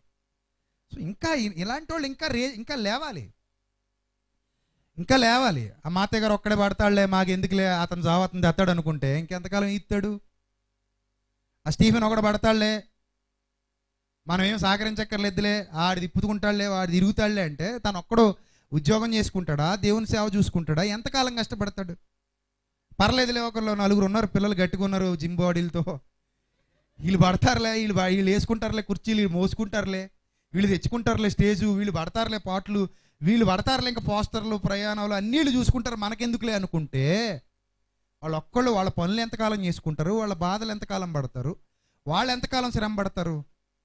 అదే టీం వర్క్ జరుగుతుంది. నేను నేను నేను నేను నేను నేను అనే భావన ఉందనుకోండి, ఎంత అద్భుతమైన కుటుంబం చెప్పండి. అది ఎంత మమకారంతో నిండిన కుటుంబం, ఎంత ఆప్యాయతతో నిండిన కుటుంబం, ఎంత ప్రేమతో నిండిన కుటుంబం. ఒకరి ఎందొకరు, ఒకరి సుఖదుఖాలు ఎందొకరు పాలు పంపులు పొందుతూ మేమంతా ఒక టీం, మాదంతా ఒక టీం, మాదంతా ఒక బ్యాచ్. మేమంతా కలిసి కష్టపడతాం, మేమంతా కలిసి పనిచేస్తాం. అదిగో ఆ పక్షులకున్న జ్ఞానం కంటే గొప్ప జ్ఞానం మాకుంది. ఆ పక్షులకున్న సహకారం కంటే గొప్ప సహకారం మాకుంది. ఒకదానికొకటి సహకరించుకుంటూ ముందుకెళ్తాయి ప్రియులారా. అదే చెప్తున్నాడు రోమపత్రిక 12వ అధ్యాయము 13వ వచనం కూడా చూడండి, ముగించుకుందాం, చాలా టైం అయిపోయింది. రోమపత్రిక 12వ అధ్యాయము 13వ వచనం. పరిశుద్ధుల అవసరములలో పాలు పొందుచు. పరిశుద్ధులు అంటే ఎవరు?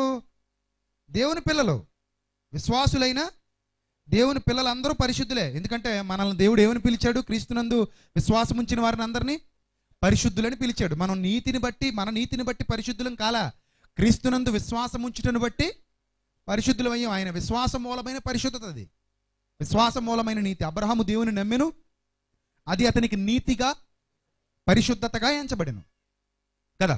రైట్. రోమపత్రిక 12వ అధ్యాయం చదవండి, ఏమంటున్నాడు అక్కడ? పరిశుద్ధుల అవసరములలో పాలు పొందుచు శ్రద్ధగా ఆతిథ్యము ఇచ్చుచుండుడి అన్నాడు. ఆతిథ్యం ఎలా ఇవ్వాలట? శ్రద్ధగా. మన రాజమండ్రిలో సెమినార్ జరిగింది. సెమినార్కి ముందు నేను క్లాస్ పెట్టాను, పిల్లలందరికీ చెప్పా, వచ్చేవాళ్ళు మన అతిథులు, అంటే మన బంధువులు, మన కుటుంబ సభ్యులు. మీరు ప్రేమగా చూసుకోవాలి వాళ్ళని, ఎవ్వరికి ఏ లోటు రాకుండా చూసుకోవాలి. మనం కలిసి కష్టపడి వాళ్ళని ప్రేమించి ప్రేమతో సాగనంపాలి. వాళ్ళకి ఏ ఇబ్బంది రానివ్వకూడదు. మనకున్నంతలోనే చేద్దాం, మనకున్నంతలోనే కష్టపడదాం అని చెప్పాను వాళ్ళకి. అలాగే చక్కగా చేశారు. సో ఒకరికొకరు ఆతిథ్యం ఇవ్వడం కానివ్వండి, ఒకరినొకరు ప్రేమించడం, ఒకరింటికి ఒకరు వెళ్ళినప్పుడు చక్కగా వాళ్ళని ఆదరించడం, ఒకరి సుఖదుఖాల్లో ఒకరు పాలు పంపులు పొందడం, గ్రూపుగా ప్రార్థన చేసుకోవడం, ఒకరింటికి వెళ్ళి ఒకరు గృహ కూడికలు జరిగించడం, ఎంత అద్భుతంగా ఉంటుందండి అది. సంఘం అంతా ఒక టీమ్గా కలిసిమెలిసి. కుల సంఘాలలో చూడండి వనభోజనాలు పెట్టుకుంటారు, మా కులం వాళ్ళ వనభోజనాలు ఇవి అంటారు. లేదా మా టీం వాళ్ళు వనభోజనాలు ఇవి అంటారు, గార్డెన్ పార్టీస్. సో వాళ్ళు చూడండి చక్కగా ఉంటారు. దేవుని సంఘానికి ఏం జబ్బు వచ్చిందో మరి, ప్రేమ విందుల్లో దొంగ మెట్టల్లా ఉంటారు. పైకి ప్రేమ విందు, లోపలంతా అది కరెక్ట్ కాదండి. అప్పుడప్పుడు సంఘంలో ఆ ప్రయాణంలో ఏదో ఒక పక్షి ఎదురు తిరుగుతుంటుంది. అప్పుడు మిగిలిన పక్షులు దాన్ని ఆపేస్తాయి. ఆ నాయకుడే చూసుకోవాలని అనుకో, దాన్ని ఆపకపోతే ఆ ప్రయాణం ఏమవుదో సజావుగా సాగదు. అప్పుడప్పుడు సంఘంలో కూడా ఎవడో ఒకడికి దెయ్యం పడుతుంటుంది. ఎవరు చెప్పలేము, ఎవరో ఒకరు పడుతుంటుంది, అప్పుడప్పుడు దెయ్యం పడుతుంటుంది. సో అలాంటి వాళ్ళని జాగ్రత్తగా చూసి, అరే నాయన నువ్వేంటి, నీ పద్ధతి ఏంటి, నువ్వేమనుకుంటున్నావు, ఇది ఒక టీం, ఇది దేవుని పనిది, దేవుడిచ్చిన అధికారాలు, నువ్వు దేవుడిచ్చిన అధికారాన్ని నువ్వు ఇలా అనకూడదు. సో వాక్యానికి వ్యతిరేకంగా ఉంటే మాట్లాడదాం, వాక్యానికి అనుకూలంగా ఉన్నప్పుడు నువ్వు వాక్యానికి వ్యతిరేకం కాకూడదు. సో మనందరం వాక్యానికి అనుకూలంగా ఉండాలి. అక్రమంగా నడుచుకుంటున్నాడు అనుకోండి, ఎంత చెప్పినా వినకుండా, ఇంకా అలాంటి సహోదరుడి యొద్ద నుండి తొలగిపోవాలి. సో మరీ అక్రమంగా వ్యవహరించొద్దు, నువ్వు మార్పు చెందు అని చెప్పాలి. ఎవడైనా ఒకవేళ లోకంలో కలిసిపోతుంటాడు, అప్పుడు కూడా మనం వదిలేయక్కర్లా. యాకోబు పత్రిక చూడండి, ట్రై చేసి ఇంక వినకపోతే వదిలేస్తాం. చూడండి 19వ వచనం, యాకోబు పత్రిక 5వ అధ్యాయం 19వ వచనం. సహోదరులారా, మీలో ఎవడైనను సత్యము నుండి తొలగిపోయినప్పుడు మరి ఒకడు అతనిని సత్యమునకు మళ్లించిన ఎడల, పాపిని వాని తప్పు మార్గము నుండి మళ్లించువాడు మరణము నుండి ఒక ఆత్మను రక్షించి అనేక పాపములను కప్పివేయునని తాను తెలుసుకొనవలెను. చూసారా, ఇది టీం వర్క్. ఒకసారి ఎవడో వ్యతిరేకం అవుతుంటాడు, అలా వ్యతిరేకం అయినప్పుడు మనం అందరం కలిసి అది ఎంతవరకు కరెక్ట్ కాదు సాధ్యాసాధ్యాలు ఆలోచిస్తూ వాళ్ళకి బుద్ధి చెబుతూ వాళ్ళని సక్రమైన మార్గంలో నడిపిస్తూ ఉండాలి. అంతేగాని అన్నింటికీ నాయకుడే చూసుకుంటాడు, మాకు పర్లేదు, మేము మామూలుగా మా పని మేము చేసుకుంటామంటే కుదరదు. సంఘం బాధ్యతగా వ్యవహరించాలి. టీం ఎప్పుడు కలిసిమెలిసి కష్టపడి పనిచేయాలి. చూడండి రోమపత్రిక 12వ అధ్యాయము 3వ వచనం నుంచి చూడండి. తన్ను తాను ఎంచుకొన తగిన దానికంటే ఎక్కువగా ఎంచుకొనక, దేవుడు ఒక్కొక్కరికి విభజించిన విశ్వాస పరిమాణ ప్రకారం తాను స్వస్థబుద్ధి గలవాడొకటకై తగిన రీతిగా తను ఎంచుకొనవలనని నాకు అనుగ్రహింపబడిన కృపను బట్టి మీలోనున్న ప్రతి వాడితో చెబుతున్నాను. నువ్వు ఎంచుకునేటప్పుడు, నీ గొప్పతనం గురించి చెప్పుకునేటప్పుడు ఎక్కువ చెప్పుకోవద్దు అంటున్నాడు. తగినంతగా నిన్ను గురించి నువ్వు మాట్లాడు, అంతే.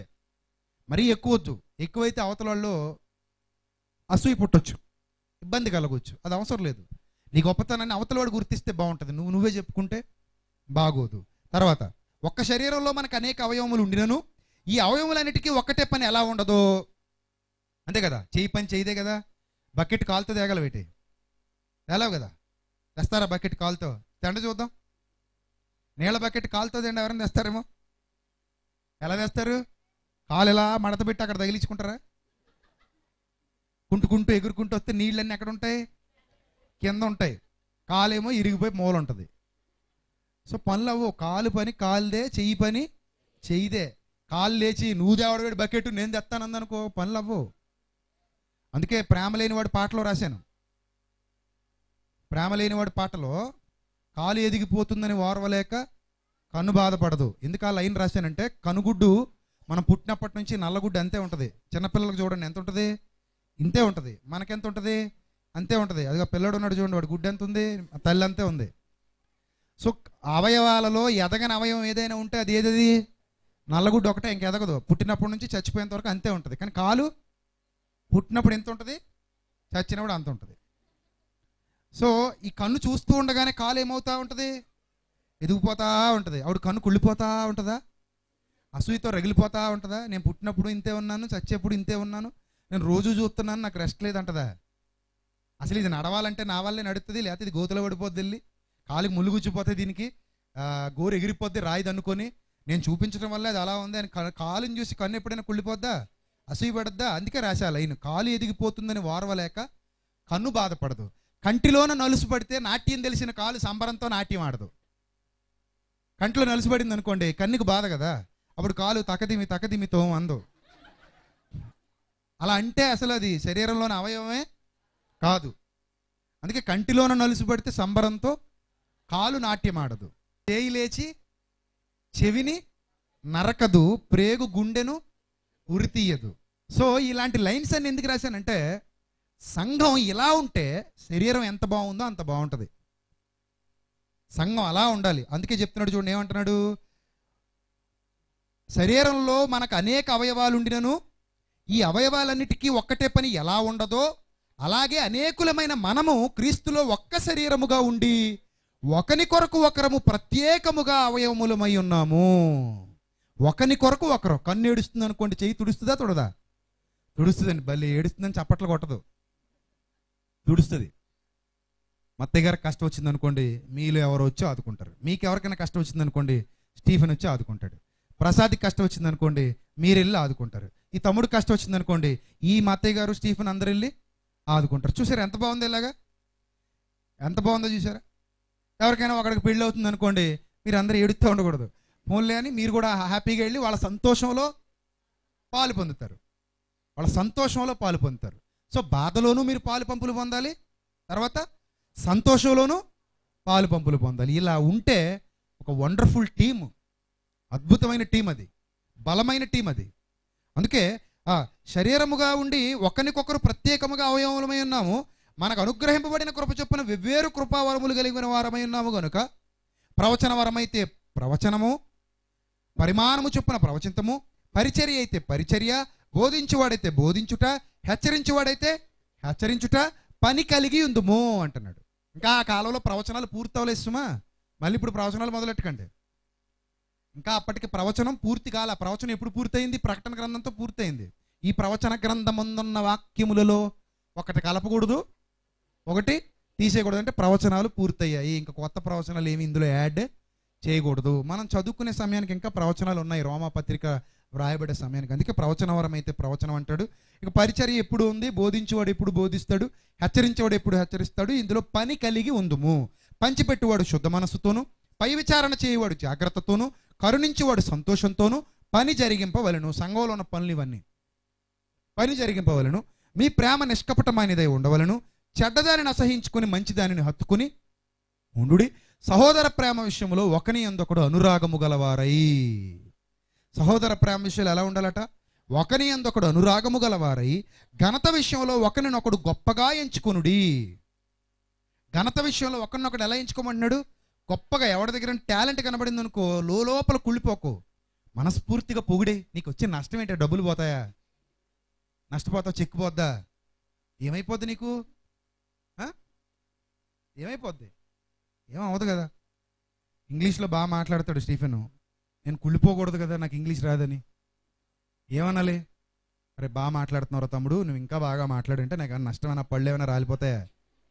ఏమవుదు కదా. సో ఎవడో కష్టపడి పని చేస్తూ ఉంటాడు, ఆయన చూసి నేను అసూయ పడిపోకూడదు. బాగా చేస్తున్నావు తమ్ముడు, ఇంకా బాగా చేయి. బాగా పాడుతున్నావు తమ్ముడు, ఇంకా బాగా పాడు. బాగా సహకరిస్తున్నావు తమ్ముడు, ఇంకా బాగా సహకరించు. బాగా వర్క్ చేస్తున్నావు తమ్ముడు, ఇంకా బాగా వర్క్ చేయి అని అన్నాను అనుకో, నాకేమైనా పోయే కాలం వచ్చేస్తుందా? రాదు కదా. అందుకే ఘనత విషయంలో ఒకనినొకడు గొప్పగా ఎంచుకునుడి. ఇంకా ఇంట్రెస్ట్, ఆసక్తి విషయంలో, దేవుని పని విషయంలో మాంద్యులు కాక పరిశుద్ధాత్మయందు తీవ్రత గలవారై ప్రభువును సేవించండి. నిరీక్షణ గలవారై సంతోషించుచు, శ్రమయందు ఓర్పు గలవారై ప్రార్థనలయందు పట్టుదల కలిగి ఉండండి. సో ఇవన్నీ చదువుతుంటే టీం ఎలా ఉండాలో చెబుతున్నాడు. నిజంగా ఐకమత్యమే మహాబలం అన్నారు పెద్దలు. దేవుడు కూడా అదే చెబుతున్నాడు. సహోదరులు ఐక్యత కలిగి నివసించుట ఎంత మేలు, ఎంత మనోహరము అన్నాడు. నిజంగా ప్రియులరా, మీరందరూ ఇలా ఐక్యతతో ఉంటే అసలు ఈ సరిపోద్దేంటి? దీన్ని పడగొట్టి ఇంకోటి కట్టాలి. జనం మనం పట్టడానికి ఈ ప్లేస్ సరిపోదు, మళ్ళీ ఇంకో ప్లేస్ చూడాలి, దీని మీద ఇంకొకటి వేయాలి, కింద స్క్రీన్ పెట్టి పైన మనం కూర్చోవాలి. అలా ఇంకా ఇంకా ఇంకా డెవలప్మెంట్ ఉండాలి, వర్క్. అంతేగాని ఎక్కడేసలు గొంగలు అక్కడే అన్నట్టు ఉండకూడదు. దీనికి సరైన నాయకులు కావాలి, సరైన పెద్దలు కావాలి, సరైన విశ్వాసులు కావాలి. అందరూ కలిసిమెలిసి పనిచేయాలి. అందరూ కలిసిమెలిసి పనిచేయాలి. అందరూ కలిసిమెలిసి పనిచేశారనుకోండి, వర్క్ బాగుంటుందండి. ఎవరి దారి వాళ్ళదే. సంఘానికి వచ్చాం, మన చేతిలో ఉన్న చిల్లర పడేసాం, తర్వాత పోయాం, మళ్ళీ మనకేం పని లేదు. మనం రావడం, వినడం, పోవడం వరకే. అక్కడ పాటలు పడేవాళ్ళు వాళ్ళు పడతారు, మనకి ఇక్కడేం బాధ్యత లేదని మీలో ఎవరు అనుకున్నా సంఘం డెవలప్ కాదు, టీం డెవలప్ అవ్వదు, దేవుని రాజ్య విస్తరణ చక్కగా జరగదు, సో మీరు దేవునికి ఏమాత్రం ఉపయోగపడరు. ఎన్నాళ్ళున్నా మీ జీవితం ఇలాగే ఉంటుంది. కాబట్టి we are all one body and one flesh. మనం ప్రభువునందు ఏక శరీరమై ఉన్నాం. ప్రభువునందు మనం అందరం ఎలా ఉన్నాం? ఏక శరీరం. కాబట్టి ఒక అవయవం మరో అవయవానికి సహకరించుకోలే కొలది బాగుంటుంది. కంట్లో నలుసు పడితే చేయి తీయాలి, కాళ్ళు ములుగుచ్చుకున్న చేయి తీయాలి. అర్థమవుతుందా? చేయి కాలిపోకుండా కన్ను చూపించాలి. ఇలా ప్రతి అవయవం ఒకదానికొకటి సహకరించుకోవాలి. అద్భుతంగా ఉంటుందండి. భేదాభిప్రాయాలు ఉంటే తీసేయండి. ఎవరి మీదైనా మీకు కక్ష ఉందనుకో, ఇప్పుడే వెళ్ళి గట్టిగా కౌగులించుకుని, తమ్ముడు నన్ను క్షమించు, చెల్లెమ్మ నన్ను క్షమించు, నీ మీద అనవసరంగా నా మనసులో ఇలాంటివి పెట్టుకున్నాను, ఐఎమ్ వెరీ సారీ అని ఒక మాట చెప్పేయండి. ఎవరికైనా మీరు అన్యాయం చేశారనుకోండి, ఇప్పుడే సారీ చెప్పేయండి. ఇక్కడ ఏమైపోయింది? మీకన్నా కోట్లు పోయా. శవంగా మారాక సారీ చెప్పగలవా? కానీ నువ్వు శవంగా మారాక వాడు వస్తాడు నీ దగ్గరికి, ఖచ్చితంగా వస్తాడు. ఎందుకంటే చచ్చిపోయాక ఎవరి మీదైనా జాలి కలుగుతుంది. అప్పుడు నువ్వే అనవసరంగా సారీ చెప్పకుండా చచ్చాను అనుకుంటావు. అర్థమైందా? ఒకరికొకరు సహకారులం, ఒకరి యందు ఒకరు ప్రేమ కలిగి, ఒకరి యందు ఒకరు అనురాగం కలిగి ఉన్నాం. మనం దేవుని పిల్లలం, మన అందరూ ఒక టీము, ఇది ఒక కుటుంబం. అందుకే నేను ఎప్పుడు సంఘం అన్న కుటుంబం అంటాను.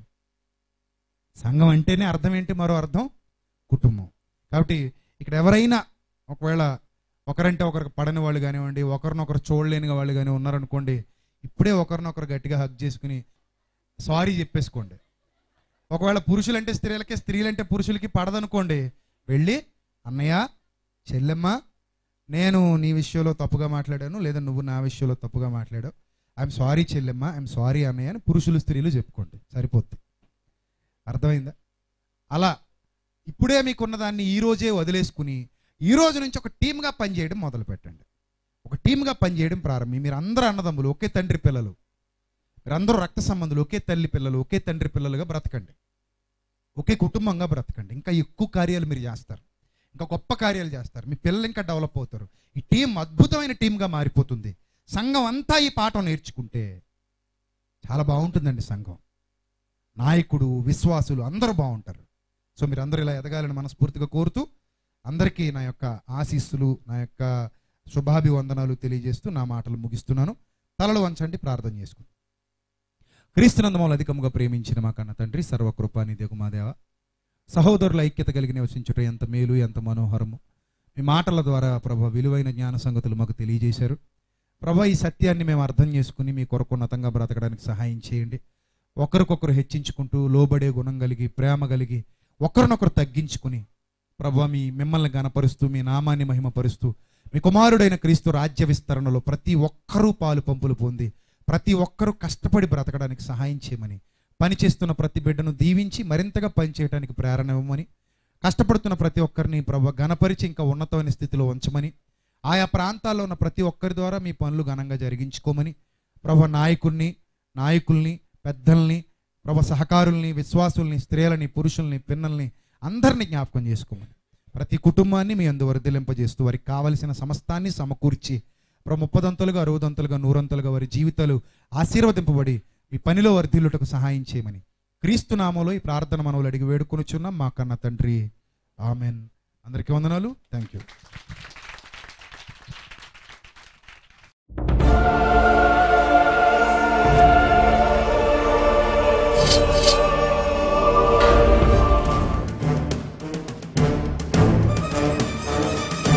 ఆది నీవే, అంతం నీవే, ప్రభవం నీవే, ప్రళయం నీవే, అల్ఫయు నీవే, ఓమెఘయు నీవే, విలయం నీవే, స్థిర నిలయం నీవే, గగనం భువనం సకలం నీవే, జగతిని నడిపే జ్యోతివి నీవే, సమరం అమరం సర్వము నీవే, అన్ని నామాలు ప్రణమిల్లే సర్వోన్నత నామం నీవే,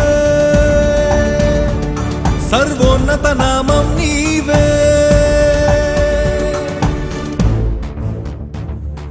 సర్వలోక న్యాయాధిపతి, సర్వలోక న్యాయాధిపతి, సర్వలోక న్యాయాధిపతి, సర్వలోక న్యాయాధిపతి, సర్వలోక న్యాయాధిపతి వాకిట నిలిచియున్నాడు. జనములందరికి ఫలమిచ్చుటకు తీర్పు తీర్చబోతున్నాడు.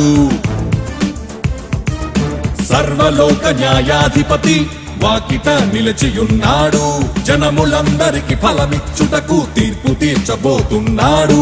వేల దూతలతో బూరధ్వనులతో మేఘమండలము పైన యూదా గోత్రపు కదమ సింహముతో కదలి వస్తుంది సేన.